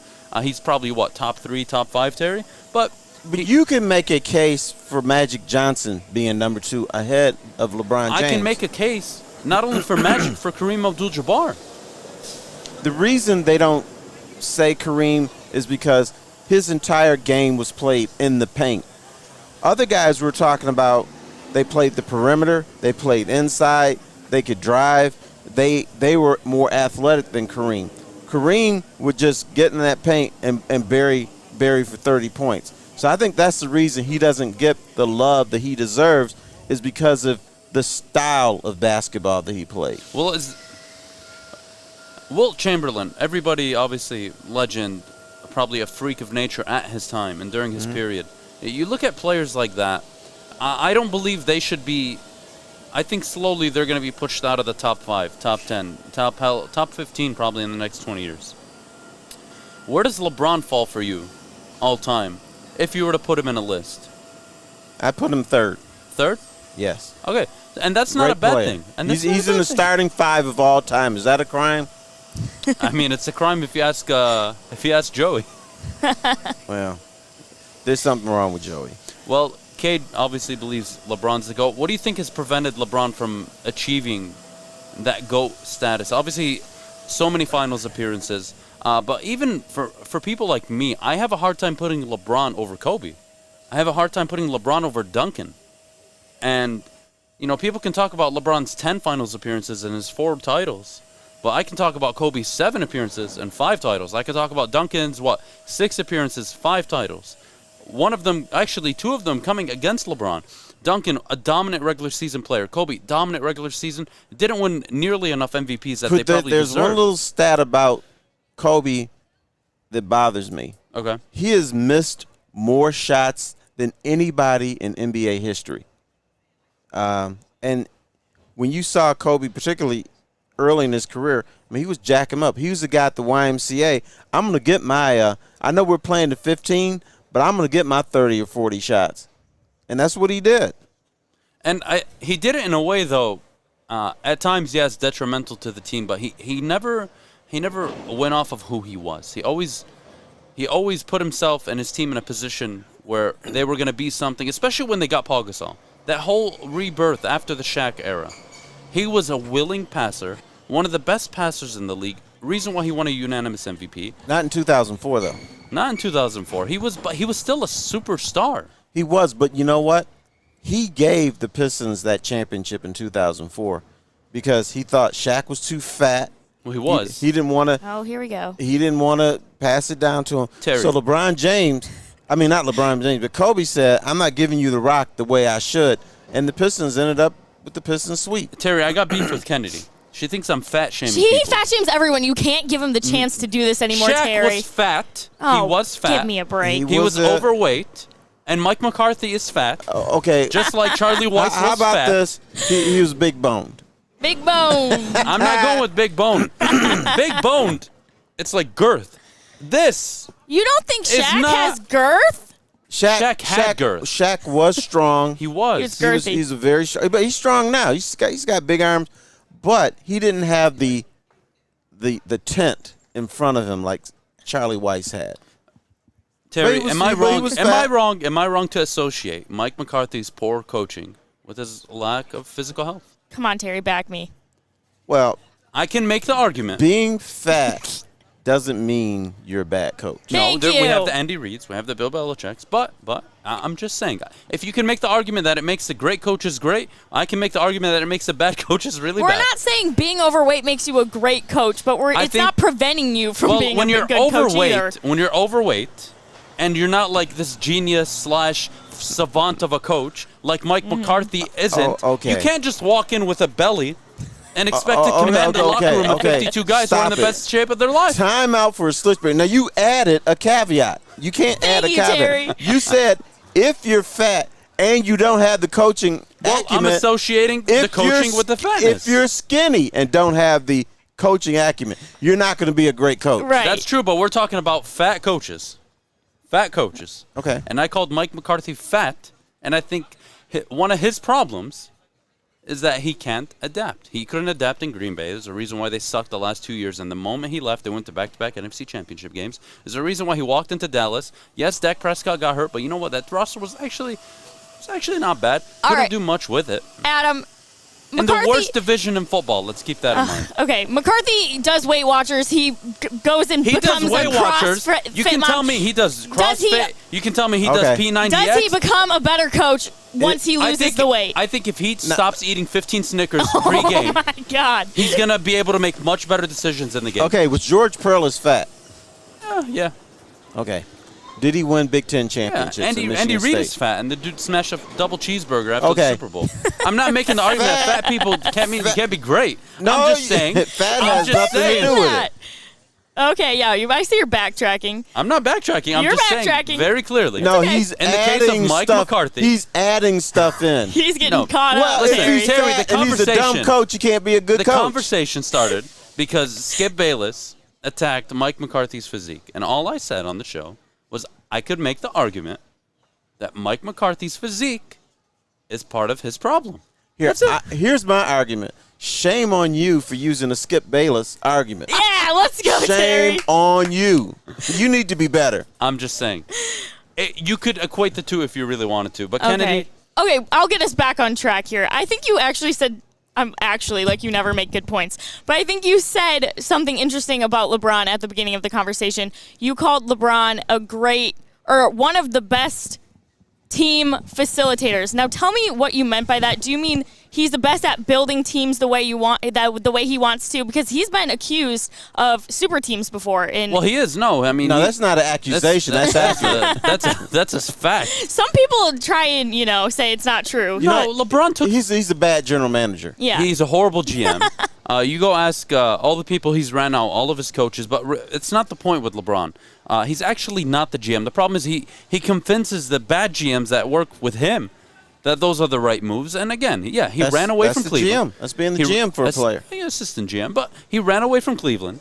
He went and enjoyed Dewey Wade and Chris Bosh, and he rode their coattails year one. Oh my God, we lost to Dallas. What am I going to do, people? I'm so embarrassed. And they went 2-2 in the finals during that stretch. They weren't that dominant. The East was nothing. What'd they have to go against? Paul George in Indiana? Really? That was who had to beat the super team. The Celtics when they were 40 years old. So LeBron's career has always been, I need to stack my teams as much as possible. But I do think when you want to start a team, I think LeBron James ideally is a great thing because if I'm starting a team and I get to map out everybody's careers, I can choose 10 finals appearances, which means in his 15, 20 years that he plays for me, every other year I'm in the finals. I'm making a ton of money as an owner. I'm happy. Or I can go with the greatness aspect and I go for a Tim Duncan. I go for a Michael Jordan. I know I'm winning. I'm all about winning. I'm always almost there, or when I get there, I deliver. And that's what I'm getting from those two. So, yeah, LeBron is one of the greatest facilitators at his position of all time. He's a great team player. He sees the court so well. I don't think he's... And he makes the right plays. He always makes the right plays, and that's what is part of his greatness, but it's also part of his failures and why he's lost 6 finals. You can tell me about other teams, super teams, but Dallas wasn't a super team. The San Antonio Spurs weren't a super team. Both times. The first time they beat him, and the second 2 times they beat him. So I don't agree with that. You can look at the Warriors. He lost to the Warriors. Granted, Kyrie was out, and Kevin Love was out.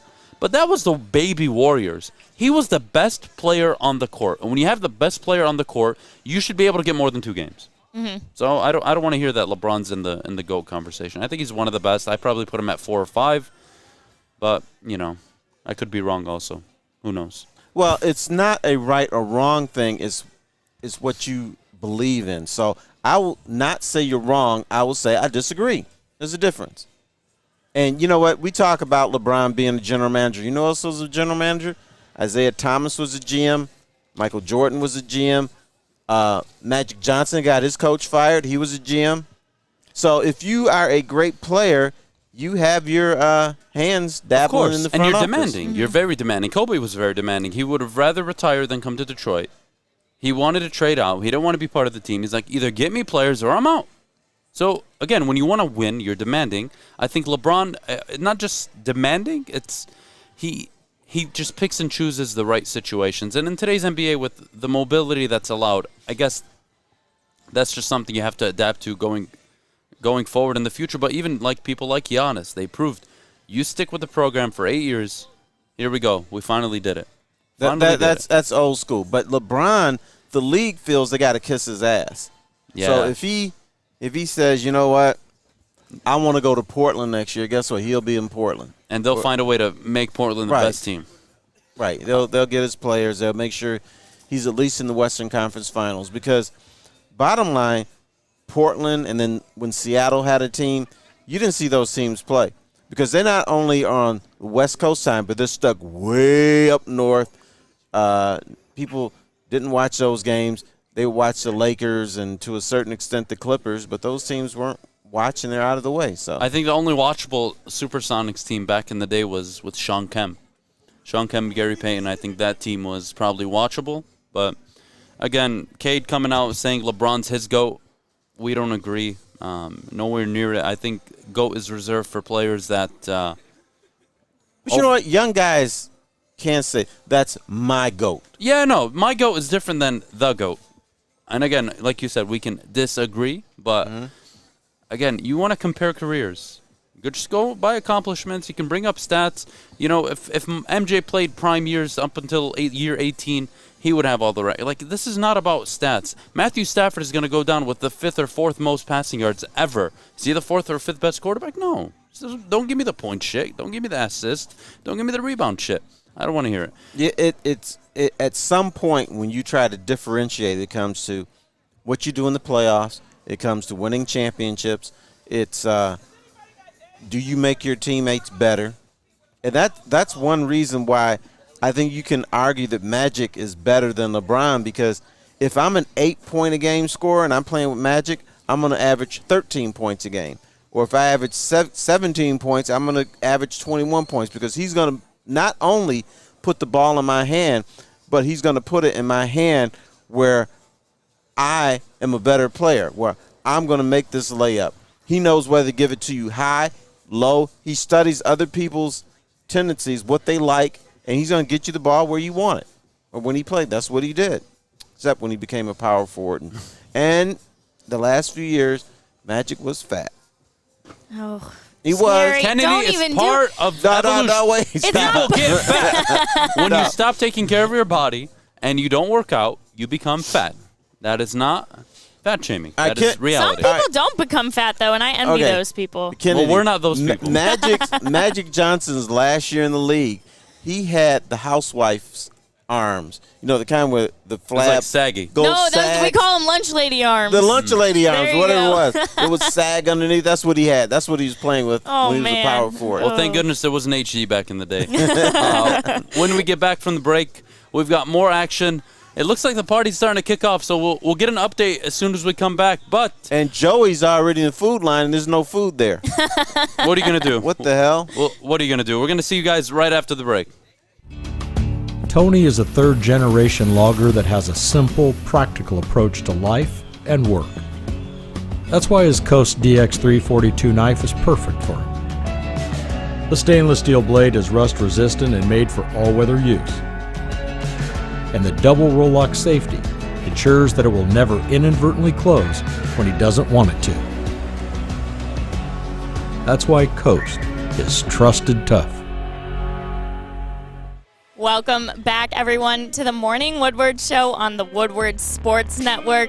The Detroit Manufacturing Systems Party is kicking off right now. The music is bumping. Everybody's here, even our boy Fish. So... Is Fish going to dance when the music starts? I hope Fish will dance. Fish won't do anything you ask of him. That's what I've realized working with Fish for the last 9 months. He's a robot. The Fish don't dance. Fish is a robot who can't acknowledge his love for me. Art's trying to get him to dance right now. I wish we had more cameras around here. That'd be awesome. But we were talking about how people have their goats, or you can call someone my goat. So I would say this person is a lot of people's goats here in Detroit. So we're going to talk about Barry Sanders and his Heisman year. Is it one of the forgotten headlines in NCAA history? What do you guys think? Terry, I think this is one of the most underappreciated single seasons ever in the history of college football. For some reason, there is a Heisman ceremony every single year. You always have a back. You always have a wide receiver and the quarterbacks usually that make up the whole list. But I never, ever, ever hear the great years. I hear the Tebows. I hear the Reggie Bush. Reggie Bush wasn't even on the level that Barry was at Oklahoma State. Over 2,600 yards from scrimmage. No. What school did Reggie Bush go to? USC. And what school did Barry go to? Oklahoma State. There you go right there. That's a big – even during that year, we didn't see Barry run. When Barry won the Heisman, I was still saying, okay, I know he had a great year, but who's Barry Sanders? And then the Lions drafted him. And guess what? If Tony Mandarich didn't get drafted number 2. If the Lions had the number 2 pick, they would have picked Tony Mandarich over Barry Sanders. No shit. Yes. Man, the whole story of him, his physique, he was like this out of the unearthly human being. He was so big, so strong. He did all the things right, and he just didn't pan out for Green Bay. And you look at that draft class. Out of the first 5 players drafted, 4 were Hall of Famers. Derek Thomas, Deion Sanders, Barry Sanders, and Troy Aikman went number 1. God, it really pisses me off that you said that. That they would have drafted. They would have. God. Oh, man. Imagine the Packers if they had drafted a Deion, a Derek Thomas, a Barry Sanders. God knows where the Lions would be right now. Do you think the Green Bay Packers would have won playoff games with Barry Sanders as running back? Well, it would have bled into the Favre era. Right. So you're talking a minimum of 3 Super Bowl appearances. They already got into 2 under Favre. and Holmgren, so they won one of them. I mean, they could get to 2, 3. And Barry never would have had a playoff game where he ran 13 times for -1 yards. That never would have happened in Green Bay. Well, that only happens because you stack the box with 8, 9 people, and you're just like, all right, Barry's not doing it today. We got to come out to a lead, and we got to make them throw the ball. And like the Lions do, they can't game plan correctly, and they lose playoff games really badly. Bam. Not going to argue with you on that one. That's exactly what happened there. But Barry Sanders in college, he was a punt returner. He was a kick returner. He did everything. There was nothing Barry couldn't do, and it blows my mind that every year we revisit the Heisman. We tell the story of the Heisman Trophy and what a prestigious award it is. And I never hear one of the greatest single-season college football season ever. And Barry Sanders, like again, over 2,600 Barry yards. Sanders got lost because he was quiet, and as we found out here with the Lions, he played at Oklahoma State, didn't go to Oklahoma, which, probably would have been the better move. It would have been the better move if that was important to him. But it wasn't important to him, publicity. So he went under the radar even when he was winning the Heisman. So it doesn't surprise me that even today we don't really talk about it or view that. And plus it was at a time where, as far as television-wise, you weren't seeing Oklahoma State on TV. Yeah, we didn't see them. Our games were the Big Ten game and then later on the Pac-10 game. We didn't see all these other games. We didn't have the USA Network. We didn't have ESPN. We didn't all these other shows showing these games. So Oklahoma State, they may as well have been playing in Guam. It blows my mind that when, again, we revisit the history of the Heisman, I can, in my recent lifetime, the clear, like, oh my goodness, these guys were A-tier Heisman winners. You look at Reggie Bush, Charles Woodson. Those guys I can associate in a similar class to Barry's season. But some of these guys, Johnny Manziel, Jameis Winston, how do these people win Heismans and Trevor Lawrence walks out of college without a Heisman Trophy? Like, I don't understand the award sometimes. It blows my mind, especially when you go undefeated and win a national title and you're still not even second or third in the voting. I don't know how we view this award anymore. It's a very frustrating award to figure it out. I don't understand the voting process. Do you know who I had this same conversation with? Who? Rookie quarterback Peyton Manning. He didn't understand why he didn't win it. He felt he did everything right. His career couldn't have gone any better. Why did he not win the Heisman? I had to explain to him why I didn't vote for him. I voted for Charles Woodson. What exactly did you tell him, Terry? Were you kind about it? Yeah, I was not, because he was a cool guy. He wasn't a dick. He just wanted to know why. Mm-hmm. And I said that I watched Michigan play. The one thing that I understood that maybe if you didn't see Michigan play, you couldn't pass on the left side of that field because Charles Woodson was there. And wherever the best wide receivers went, that's where Charles Woodson was. The other thing about Charles Woodson, yes, he did the punt return and he's a wide receiver a little bit. But if you can take away half of a field on a football field, to me, that's doing something there. And I always go back to this quote from Steve Spurrier. Because, Peyton Manning played at Tennessee. He said, you can't spell Citrus Bowl without the U and the T. And that was a reference to the University of Tennessee. That they went to the Citrus Bowl, which back then was a lesser bowl, still is a lesser bowl today, and they didn't win it a lot of times. So Peyton Manning was a very good quarterback, but, he was a guy that, if you ask Tennessee fans, didn't give them SEC championships, didn't give them a national title. That's what they were in search of. They did win the national title the year after he graduated with T. Martin. This doesn't make sense. Baker Mayfield has a Heisman. I mean, I really struggle to understand how over the last 30, 40 years, I can associate Reggie Bush, I can associate Charles Woodson's Heisman. Is there any other Heisman Award winner you can associate similar to the kind of year that Charles had, Barry had, and Reggie had? Tebow.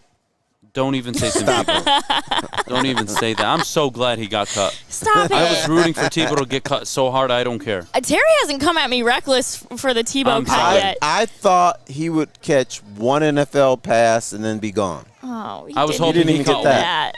I mean, it hurts so bad. Imagine the highlight of your preseason is blocking your own offensive lineman. It's impressive. What can I say? I'm so glad he got cut. But you know what? I had to fight him on this one. Neil Rule tried to tell me how that was a good play. Oh, get it, Neil. Neil Please was tell me you're lying. Neil was texting me about it. That's my guy. And you know what I did to him? Made fun of him. Oh. You're not watching football if you think that was a good play. I said that wasn't even a block. That wasn't even a block. That was a brush. Even Stick was like, you know what? He did what he did what he needed to do. He got in the way. No, he didn't. The guy was already falling, and Tebow was already falling because he can't keep his he can't keep his feet under him. Oh, well, Adam, you got into Barry's numbers a little bit. So, do you think his records will ever be broken, or? I don't know if they ever. Maybe if they ever expand. Balloon just popped, scared the shit out of me. I'm not gonna lie. Well, yes, because there's going to be more. There's more games. Yep. There's going to be more games, and the NCAA doesn't play the 3-back system like they do in the NFL. So somebody will break that record. Somebody eventually will rush. You know what? I'm going to say somebody will rush for 2,300 yards one day, because they'll play a 14-game schedule. They'll be on some super team, and they'll just run the ball, and that's what they'll do. It wouldn't surprise me. I think that's the only way it's going to happen. Probably if they ever expand an additional game or two, then it's a guarantee for sure. Well, Terry, maybe you can tell me a little bit more about Barry. So I was, too young to really grasp how awesome Barry Sanders was. So if I needed to know anything about Barry Sanders, what would it be? It would be that Barry Sanders never got drilled. Every running back that's played college football or NFL football has been booger snapped. Mm-hmm. In other words, somebody lined you up and crushed you. Barry Sanders would make a 1-yard run look great. Barry Sanders was tripped up. Barry Sanders was pushed out of bounds. Barry Sanders was so elusive that he could be in a pile of 6 or 7 guys trying to kill him, and some way, somehow, he got out of it. Wow. He was slippery. He had moves, and he was very – here's the word that people don't use on Barry Sanders, and they should. He was creative. Okay. I like it. Barry Sanders had a knack of making really bad plays look anywhere from borderline average to really good. Wow. Because I get to see the highlights, but obviously, they're not in great quality because we didn't really have it then. So yeah, I think if you want to just get Barry Sanders in a nutshell, just go look at his move on John Lynch and go look at him running past the Dallas Cowboys. I believe it was like a 48, 52-yard run. So that'll tell you everything you need to know about Barry. Here was Barry Sanders' career. Hand off to Barry Sanders, and he would look up and he'd go, oh, shit. There's 5 dudes already looking at me, so how do I get out of this? And some way, somehow, he would slither through them or slither around them or something. Barry Sanders didn't have great speed. Barry Sanders, a lot of times, breakaway runner would get caught. Somebody would come and grab him instead of the 90-yard run. It was the 80-yard run. Still great, but he got caught a lot too because he didn't have that great breakaway speed. Yeah, I got the chance to meet him at the Rocket Mortgage Classic when I was out there, and he is just the nicest guy. But I was surprised how tiny he is. He's not a big dude at all. Yeah, I'm surprised he's alive. But was he wearing shorts? Probably. He was. He had tree trunks I'm not sure. for legs. Yeah, his thighs massive, calves massive. Little man, but he was like a fire hydrant. Yeah. Try tackling a fire hydrant. You can't do it. Right. That's what Barry Sanders was. That makes a lot of sense. Little guy. Makes a lot of sense. And linemen would complain when he first got the ball from a hand up, they couldn't see him right away. Then they would see him, and then they would go after him. Gotcha. Because he was listed at 5'9", but, wink, wink, he was probably 5'7", 5'9". Yeah. That's awesome. 5'9" was certainly generous because all my friends are like, hang on, you're 5 foot, and Barry looked still, most times I'm taking pictures with guys, they're towering over me. And they were very surprised to see that Barry and I could fit in the same frame and, like, only had this much space of a difference. He was 5'7". Yeah, probably. But listed at 5'9". Well, Joey looks about 5'7" next to that huge LED screen. They're getting ready to start the DJing and the party here at Detroit's Manufacturing Systems. It's a really good look here. Everybody's out. Employees are having a good time chatting. They're still putting together all their swag out, their goodie bags. They're getting up the carnival setup to our left. It's a really good atmosphere. Really excited to be here. When we get back, we have more sports action to go over. You're tuning into the Morning Woodward Show here on the Woodward Sports. I'm looking to bring on another HVAC tech right now. We are recruiting 5 to 10 techs a month. We're looking to grow and expand. Every new tech we hire is from Northwestern Tech. The hands-on training is fantastic. They're always my first call. We love hiring Northwestern Tech grads. They come out trained and ready to work. Our program is only 10 and a half months, and our next classes are starting soon. So why wait? I'm looking to hire Hire a graduate of Northwestern Tech. Northwestern Tech. Northwestern Tech.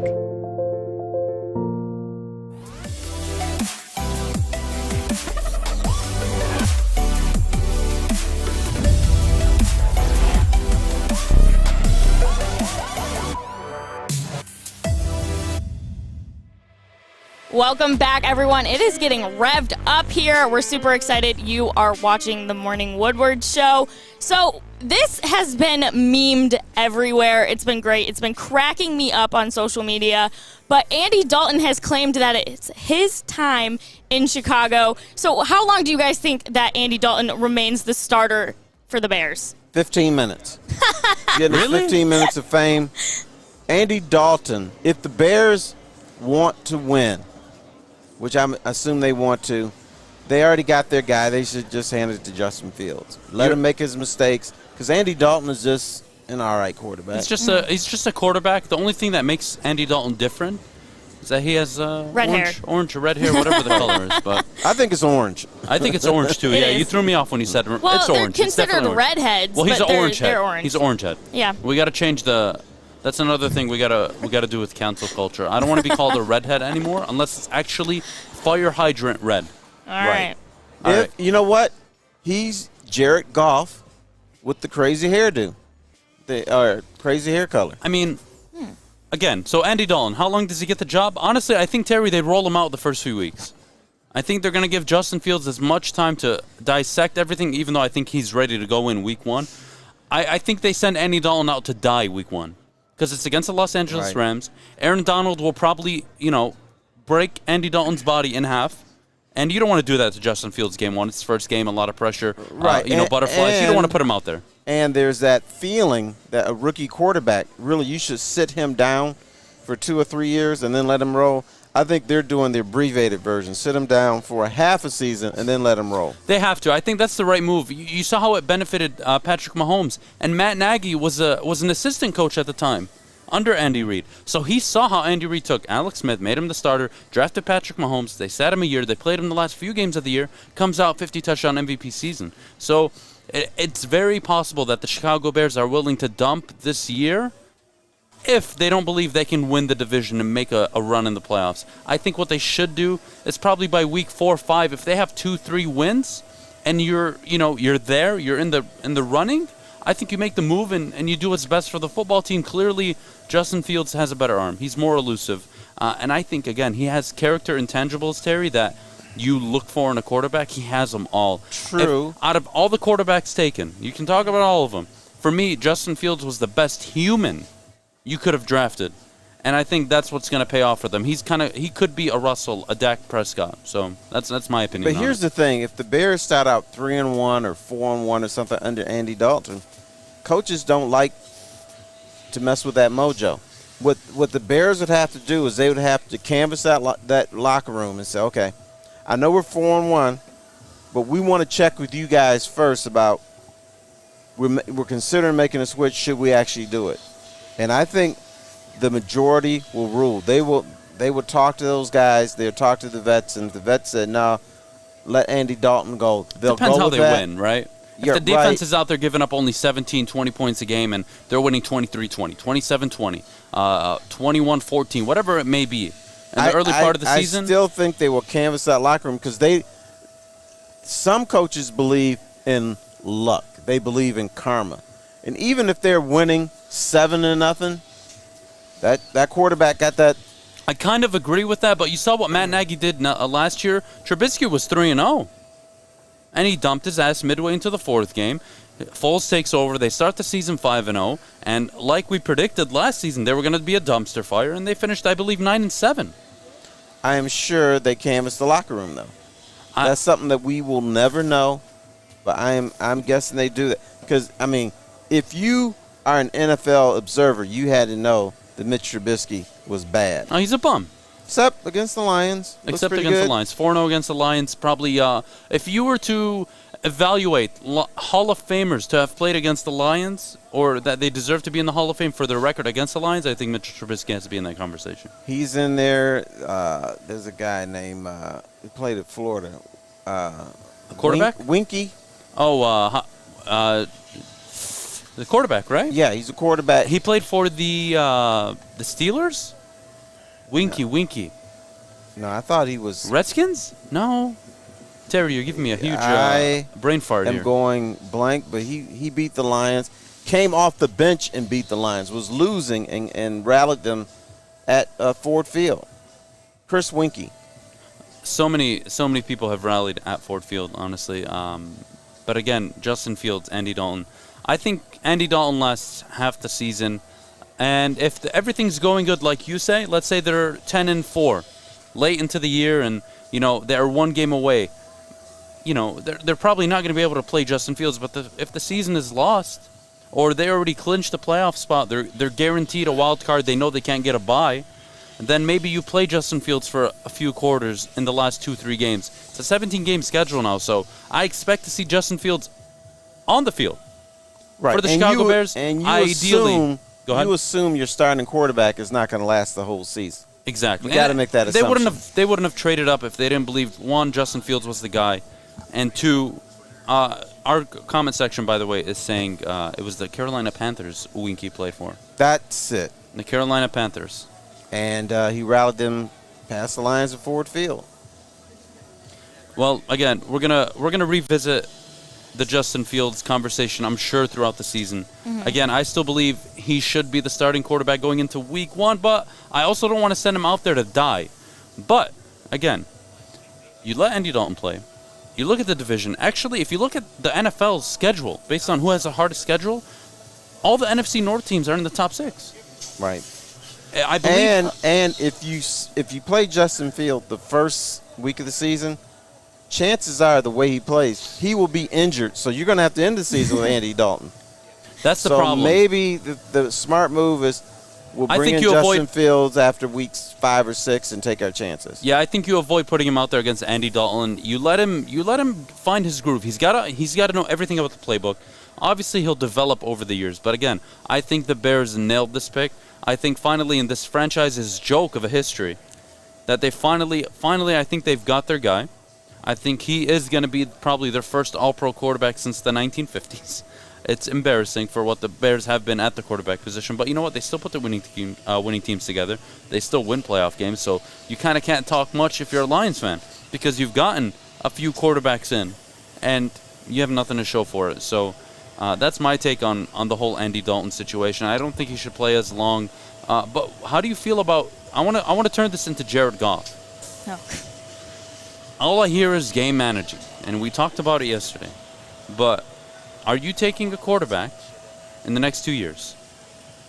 Yes, I'm definitely drafting a quarterback. From what I know now and from what I see now, quarterback has to be a first-round pick unless there's none coming out. But I always assume somebody very good is going to come out. If you want to take that next step, you're going to need a new quarterback. Jared Goff, I think, is perfect for this team now. He can play. He's going to lose. It doesn't matter if he looks good or bad because he is a caretaker. And I don't care what the Lions say. Yeah, he's a bridge quarterback. I don't care what he says. I don't care if the Lions say. That's the way it's going to play out. So let him take his lumps. Lions are not ready to win. Bring in that guy maybe to watch him play for a year, and then bring in that guy and try I to think win with ideally you whoever draft that one is. this year, but again, it depends like who are the Lions interested in? What direction are they going to go in? Are they going to go in a Sam Howell, that prototypical guy, JT Daniels, or are you going to go for a Kyler Murray, Russell Wilson-esque player, maybe a Spencer Rattler? Depends where they fall. If they're 3 and 14, they're probably picking top 2, Correct. top 3. So, I mean, again, I think Rattler is probably the decision. If you make that decision, you sit him a year, you give him the Justin Fields, you give him the Patrick Mahomes treatment. The second you get Goff off the books, you're freeing up 30, 40 million, man. Right. And now you can go sign veteran free agents. And the core team that you've built over the last 2 years, is why I always say year 3, watch out for Detroit. Because they could have a quarterback burst onto the scene, 11, 12 wins, if they do everything how they've been doing it. As long as they don't commit to Jared Goff long term, I think they're in a really good situation. And this is another test. Are the Lions different? Because the old Lions would commit to Jared Goff. They would pay him $50 million, $60 million, that third, fourth, fifth year. No team wins when you have a quarterback taking up $30 million a year. But the Lions would do it. They say, hey, you know what? This is our guy. We're going to stand by him. The only way I stick to Goff is if he pays me $10 million a year to keep him on the roster. But regardless, we've got a very, very, very special guest joining us. Joey, how you doing, buddy? I am great. How are you guys doing? We're doing good. I'm glad I found the place. Finally. I love when you two go at each other. That's my favorite. And then when I pull up and all of a sudden I'm on the phone with Terry and Terry Foster saying, oh, my hand is stuck. And I'm like, what do you mean my hand is stuck? His hand literally got stuck on the way here. But, guys, we got to welcome Matt Langton to the show right now. He is the Executive Vice President of Sales and Strategy here at Detroit Manufacturing Systems. And it is an exciting day for you guys. It's a great day. Thanks to Woodward Sports for coming out and sharing this rebranding day for us. We're rolling out our new website and our new logo to our team for the first time today, so we have a lot to be grateful for. Yeah, so could you just walk us through some of the changes? I mean, I feel like with Detroit Manufacturing Systems, from everyone I've been talking to, it's been the same brand and same logo for so long, and now just the whole entire vibe of DMS is going to be changing. Yeah, if you know the story of DMS, it's really it started 9 years ago, and it's really started with an idea that allowed DMS to form in an underserved community here in Detroit. At the time, it was one of the first manufacturing facilities that came back to Detroit for a number of years, giving opportunity to the local community here. During that time, we have a lot to be proud of, and the people that started the company started with Andra Rush and Forcia and Ford that really started it. And when Bruce Smith took over just a couple of years ago, we really wanted to build on that legacy. And today really is our coming out party to take it to the next level. When you think about DMS, and it really is built on a fundamental principle where we give people the opportunity to be the biggest, boldest, and most authentic version of themselves. And through that transformation and through that opportunity, we really believe that we can delight our customers and get the performance and excellence that everybody looks for. Being a Detroit-owned company like this, we got to get your take on the Detroit Lions. This upcoming season, how do you think we're going to be doing, Matt? I like the changes. I like the excitement. And so we'll see if we get the performance on the floor. We have to see if we get the performance on the field, right? I don't expect much from performance on the field. I think Adam, they're going to be a really bad team. Be nice, Adam. I think they're going in a good direction, though. Like I said, I think I like the changes. You get the enthusiasm around it. We'll see if the performance comes on the field, right? I mean, if enthusiasm led to wins, we'd probably be, 4, 5, 6-time Super Bowl champions, but what do I know? Listen, if the Detroit Lions can be half of the performance of Detroit Manufacturing Systems, I'm a happy man. That's all I know. Well, I heard I heard the story of all this. You guys, prior to COVID, you were doing a lot of events, and you guys were really promoting, camaraderie with all of your employees. So, kind of walk us through pre-COVID what you guys were doing, and then how COVID kind of affected the culture here. Well, this is a culture that's built on teamwork, and it's really about engagement with our employee base. I've worked in factories all over the world, and I've never walked through a factory like Detroit Manufacturing Systems, where people are so engaged and so willing to come up to you and willing to support one another. And that's really the secret sauce behind Detroit Manufacturing Systems, which makes us unique from a lot of the other organizations that we may compete with. So when I think about what we're all about, is that you look at the new logo compared to where we were. It's a big, you almost see a D in there for Detroit, right? But it's a big, bold logo. It talks about forward movement, and that's what really makes us unique and special. And we think that's going to win for us in the marketplace. I do like the rebrand. I do like the logo compared to the old logo. It's much better. It's much more modern, and I think what you guys are doing is really great. We really wanted to emphasize Detroit. It's when you see the logo, you see this logo, but we always like to have the Detroit. You look at it, the Detroit spelled out really big, because we think that means there's something to be said about the Detroit being strong and excellence in manufacturing. And to show how cool of a workplace, they even got like a cigar room up there. Like I was doing a tour and I'm looking like, this place is amazing. They got what are those things, like the humidor humidor up there. The humidor. Right. It's like the place where you put your wine and all that, right? Your drinks. It keeps the cigars fresh, right? That is, I've never heard of that in my life. I thought it was for wine. It's just for cigars? No, it's for cigars. Oh yeah, see, I knew that. Guys, I knew wake that, up. You guys are good. I smoke cigars on the golf course. I don't keep them at work. I didn't know this was even possible. Well, if you were a humidifier, probably got them out of a humidor though. It's not a humidifier. It's a humidor. All right, what do I know?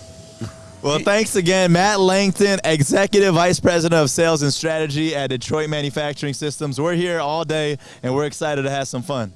Thanks, Woodward Sports. Thanks, guys. Appreciate it. Thank you so much for joining us. We're Yes, so sir. excited. Take care. Thank you. All right, guys, when we get back from the break, we're going to wrap this up. 20 minutes left. A lot of stuff going on here. They're getting ready. I don't see food yet, so Joey is probably just going to stay here until the food's ready. We'll know where to find Joey later, but we have the Big D Energy here live from 11 to 1 today, so that'll be fun. We'll be right back after the break.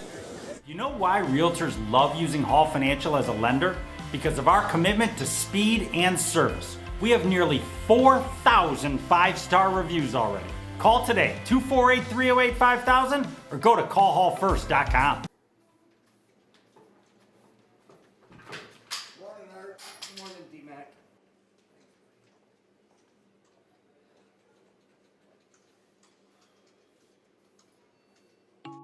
Welcome back, you guys. It's awesome out here. People are kind of trickling in.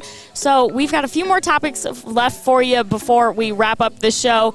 Miggy is getting so close to 500. He kind of broke all of our hearts last night. So when do you guys think he will do it? When's that 500th home run coming?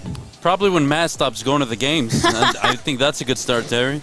But is Maz watching, or is he assaulting the Maz buffet? is there to experience the moment, and I could care less about lucky shirts. I could care less about feelings. I think Maz is a jinx. So somebody's got to stop him from getting inside of Comerica Park. Because he's trying to steal the ball. Away. I don't. Like, honestly, what are the odds Maz catches the ball? So, like, again, Maz, go home. Go home. Go home and watch the game so we can just get this over with. I am so tired of watching the Tigers play so late at night, so I don't want to miss Mickey. I know. It's I don't know what to say. It's must-watch TV, and I need to sleep. Well, he hits a home run every 14 games, so that's a long time. That would be in 2 weeks. What are the odds that he goes into next season stuck at 499? Don't say that. Still got to hit 3,000. That won't happen. Are you sure? 30 games left. That won't About 30 happen. games left. He'll get the 500th this year. Oh, man. I'm kind of rooting for him to go trying. into next season. Stop it. That would be so horrible. If that did happen, he would become the first player in Major League history to get the 500th and 3,000th hit in the same season. Really? Yes. No one's ever done that. So that's why he's going to hit the 500. Then he's this definitely year. not hitting 500. He's going to go for it next season. He's chilling. No, he's not chilling. He's gripping. Gripping and ripping. So. I mean, people are complaining about these lines outside of Comerica. It's getting crazy. Did you guys see the pictures of those lines from last night? They were insane. No. Oh, outside of Comerica Park? The security. They got to figure it out somehow, especially when we're waiting on this 500th home run, because more and more people are showing up because they're like, he's got to do it soon. He's got to do it soon. People are just going to keep pouring in. All right, can I say something? People, they just need to grow up. Who, the fans? The fans, yes. That's what happens when there is a reason to go to a ballpark. That's what happens when a lot of people go to games. The Tigers, there's been no reason to go to Comerica Park the last few years. Right. Of course, last year you really couldn't. But that's what happened. That's the way it used to be. In 2006 and 12, there were lines out there. Yeah, well, now we're brats. We're spoiled. People didn't bitch about it then. Yeah, I just think people are super impatient. And any chance they have to whine, they will. For sure. You know where they're going to whine next? When Dan Campbell starts the season off 2-8? That too, but San Francisco and the Lions, because the sheep will all be there. It's going to be tough to get in. Sheep or walruses? Oh, the seals. Do it again, Terry. It was so good. I have practiced because I saw the seals in San Francisco. And those things smell too. Let me tell you. But when the seals or the sheep, whatever you call them, it's going to take a while to get into Ford Field for the first game. They're going to be bitching about that too. That's a good thing. That is good. You don't want to be at Ford Field early because you don't want to see you just want to walk in and be like, oh, we're already 14 down. Well, at least I didn't miss it. No. Guys are awful. Mama Ford is trying to get you to go into Ford Field before the game actually starts. Yeah, that way you don't throw away your tickets. Not that way you might buy a beer or two extra. Terry, did I ever tell you the story of my dad and his low confidence in the Detroit Lions on Thanksgiving Day? I want to hear this. We had front row tickets to a Detroit Lions game Thanksgiving Day. It was supposed to be me, my brother, and my dad. And we were all supposed to go spend, son and father time. And it was against the Indianapolis Colts. Okay. And my dad came home. He had the tickets. We're all ready. We're so excited. Everything's great. Oh, my goodness, Mom, we're going. And he's like, you know what, guys? I got to go for an hour. I'll be right back. So That's what your dad said. This is what my dad said. This is like at 9 in the morning, 10 in the morning. So my dad goes downtown, sells the tickets, makes double the money he paid for them, comes back home with a lot of money, and he sits down. He's like, guys, we're not going to the game. We're not going to the game today. They're probably going to lose by 40. So, we're crying. We're kids. I was going to ask, did you cry? Oh, we cried. We were very upset. But, my dad always took us to games, so it wasn't that big of a deal. But regardless, we watched the game, and Peyton Manning throws 6 touchdowns.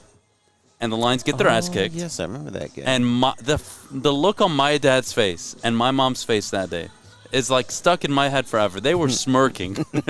We finessed somebody for almost $1,000 for 3 front row tickets. It was a steal. Everything was great. It was one of my favorite and worst memories because the Lions got their butt kicked. Wow. He should be Father of the Year and Jerk of the Year at the same time. That's the thing. It's like before the game, you're like, Dad, you're a jerk. I really wanted to go to the game. It's Thanksgiving. We hadn't been to a Thanksgiving game before. And then after the game, we're like, Dad, great job, Dad. That was a great call. Did you give him an extra hug? Oh yeah. And then he took us to a few more games that year, so it didn't matter. But beyond the point, he went and sold the tickets the morning of because he had a gut feeling that the Lions were going to lose by 40, and his exact word at the table prior to the game was, they're probably going to lose by 40. And they damn near did. And he should have said, and I could find a sucker in about 10 minutes. 10 minutes, that's generous. I think in a minute downtown you can find someone. Wow. That's amazing. Crazy. Yeah, that is my Thanksgiving story with my pops on about the Detroit Lions. But, yeah, with Miggy, I'd like him to get it over with. It'll be a good moment for the city. I think people will finally, forget the Miggy that's been the last 5 years. He's been a bum. But you got to remember he has been, and arguably will go down as one of the best right-handed hitters we've ever seen. You know what? Actually, when he hits that 500th home run, it's going to be bad for Detroit. People are going to stop going to the games. Can't disagree there. So maybe you want this to prolong as long as possible. Look, I mean, if it bleeds into the season next year, I don't think that's ideal for anybody. But I will say, like, AJ Hinch, you have a top 3 manager. Your ball players in AAA right now are playing very well. You have a good young core already, and based on what we were told, you're going to go for a marquee free agent, which means your team next year is probably competing for the AL Central. And you don't want Mickey to be a part of that. No, I don't want Mickey to be a part of it. I'm sorry. I can't. He's going to be back because there's the second part of this caveat.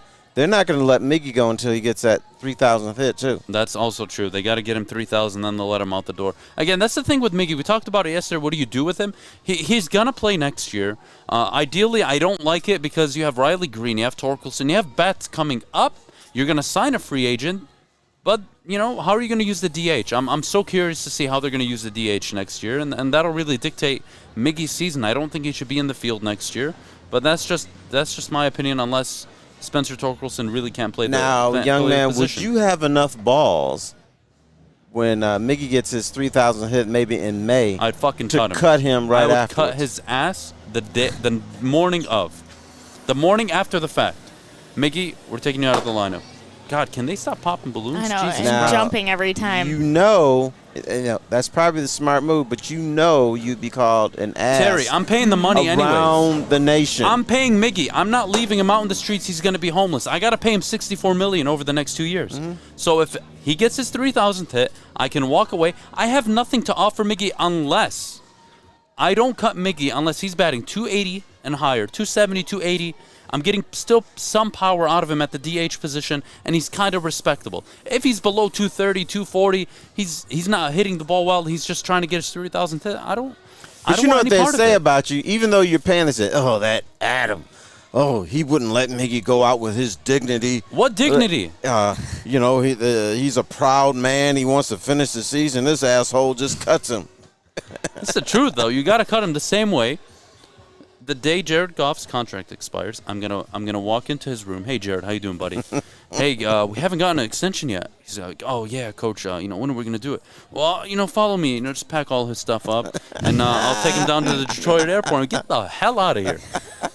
And that's what I do with Jared Goff. It's what I do with Miggy. I mean, you guys can think it's mean. It's just what you need to do. Once Miggy finishes his milestones, you got to move on. You have so many young players that need playing time.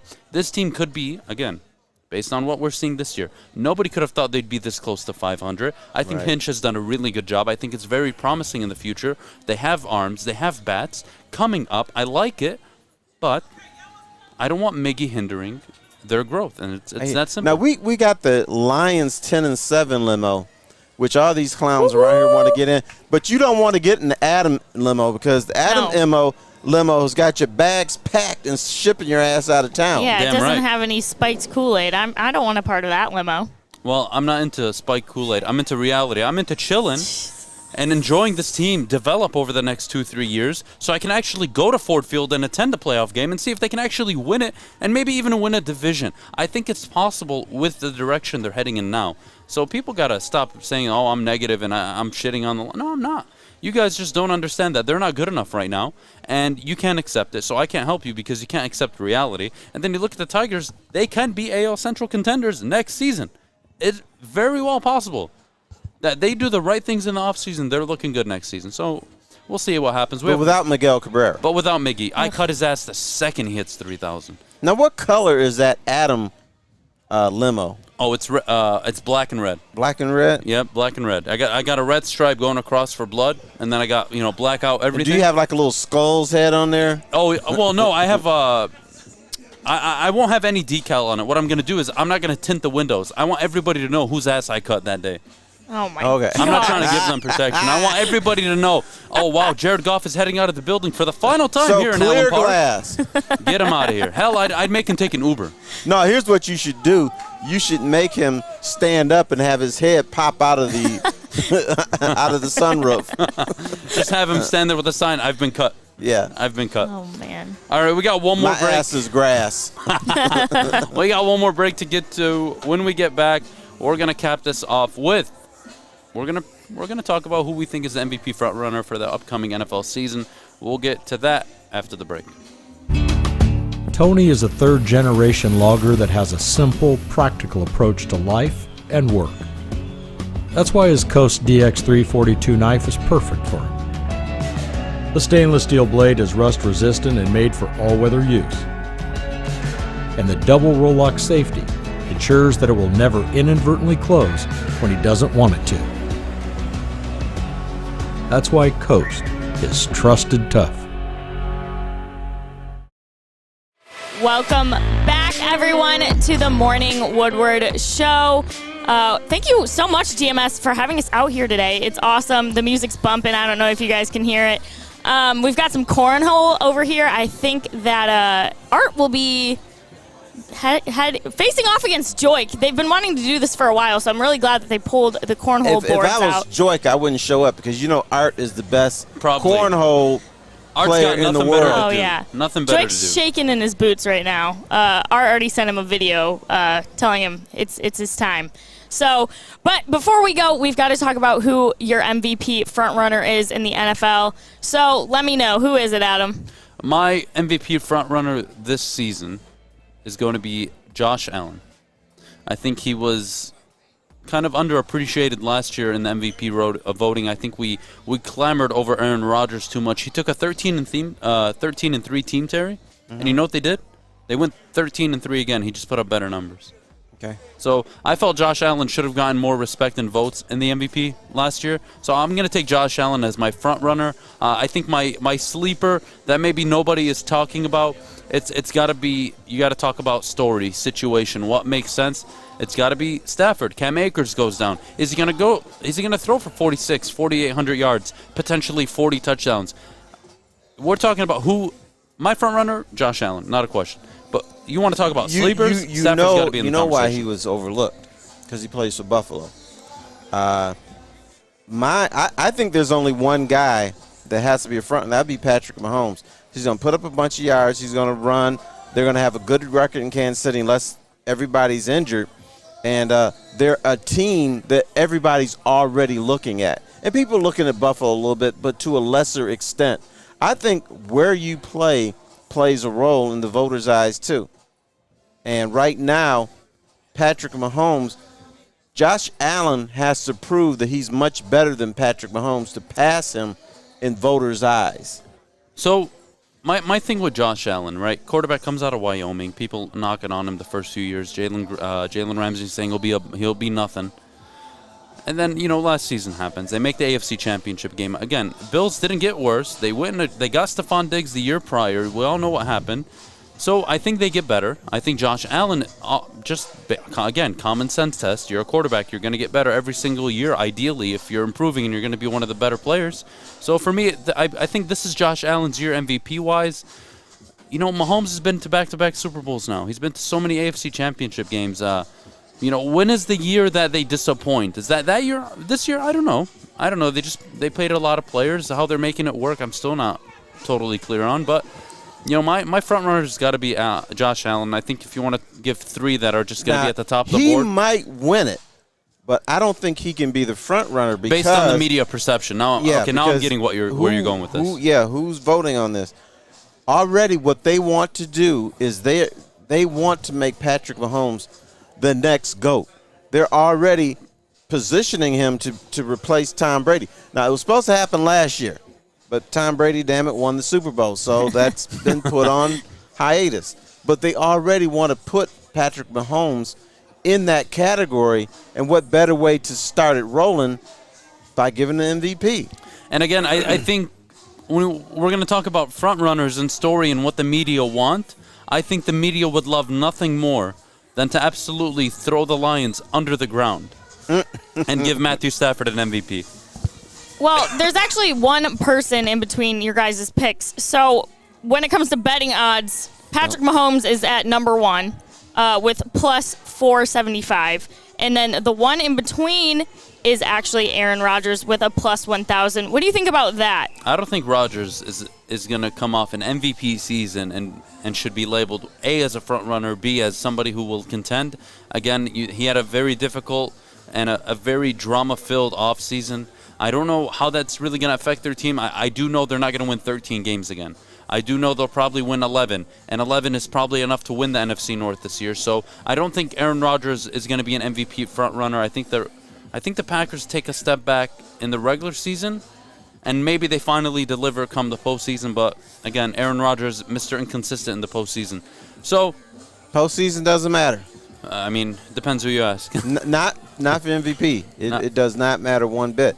Now, Aaron Rodgers is a guy that I would be afraid of because he seems to be a guy that holds grudges. Mm-hmm. All right, Green Bay messed with me. They wouldn't let me go. I'm stuck here. I'm going to show them again what I'm all about. I'm going to show them again that I'm MVP. I'm going to show them again that I should have more say in what happens with this team. So he could be that guy, or it could just blow up. Everybody could be pissed at him. He could be distracted, and they have an 8-8 season, or 8-9 season, or 9-8 season, or something stupid like that. Okay, I'm not opposed to that. Before we got to get out of here, we got 1 minute left. Which rookie quarterback do you expect to take the biggest jump in their rookie year? Of the 5. Ooh, that's a toughie. And I'm surprised you didn't say, but you can't say Trevor Lawrence. No, I'm including Trevor Lawrence. That's usually the way it starts. What rookie quarterback's going to be the best? But you can't say Trevor Lawrence. No, this includes Trevor Lawrence. Okay. He's a guy that is stuck in a bad situation. Mm-hmm. So I'm going to say no to Trevor Lawrence. Okay. I like where this is going. I'm going to say no to Justin Fields, mostly because he won't play enough games. Yeah, he might play half the games. Mm-hmm. You're getting warmer. Robert Saleh, Zach Wilson, rookie year. Both of them rookie year. I don't see that being a fire. Although Saleh's a guy, I wish the Lions had taken more seriously. They're idiots, but that's regardless. They're used to making those kind of decisions, but whatever. Could have brought in a guy who could have given the same cultural effect to the team, and is probably much more capable X and O's. But what do I know? What do I know? So Zach Wilson, no. We're left with Mac Jones and Trey Lance. It's got to be Trey Lance. All right, we're on the same page then. Trey Lance, I think, given the job early enough, could surprise a lot of people this season. He does need to work on accuracy, coverage, and a lot of things, but he's so much more dynamic than Jimmy G, especially in Kyle Shanahan's system. Well, guys, it's 10 o'clock. Thank you so much for joining us. Up next, Big D Energy, Darren McCarty, Neil Rule, and Joik Bell. We can't wait. We're live. We're live here at Detroit Manufacturing Systems. This is awesome. Thank you so much for joining us. We will see you tomorrow from Levels in Centerline. I need directions.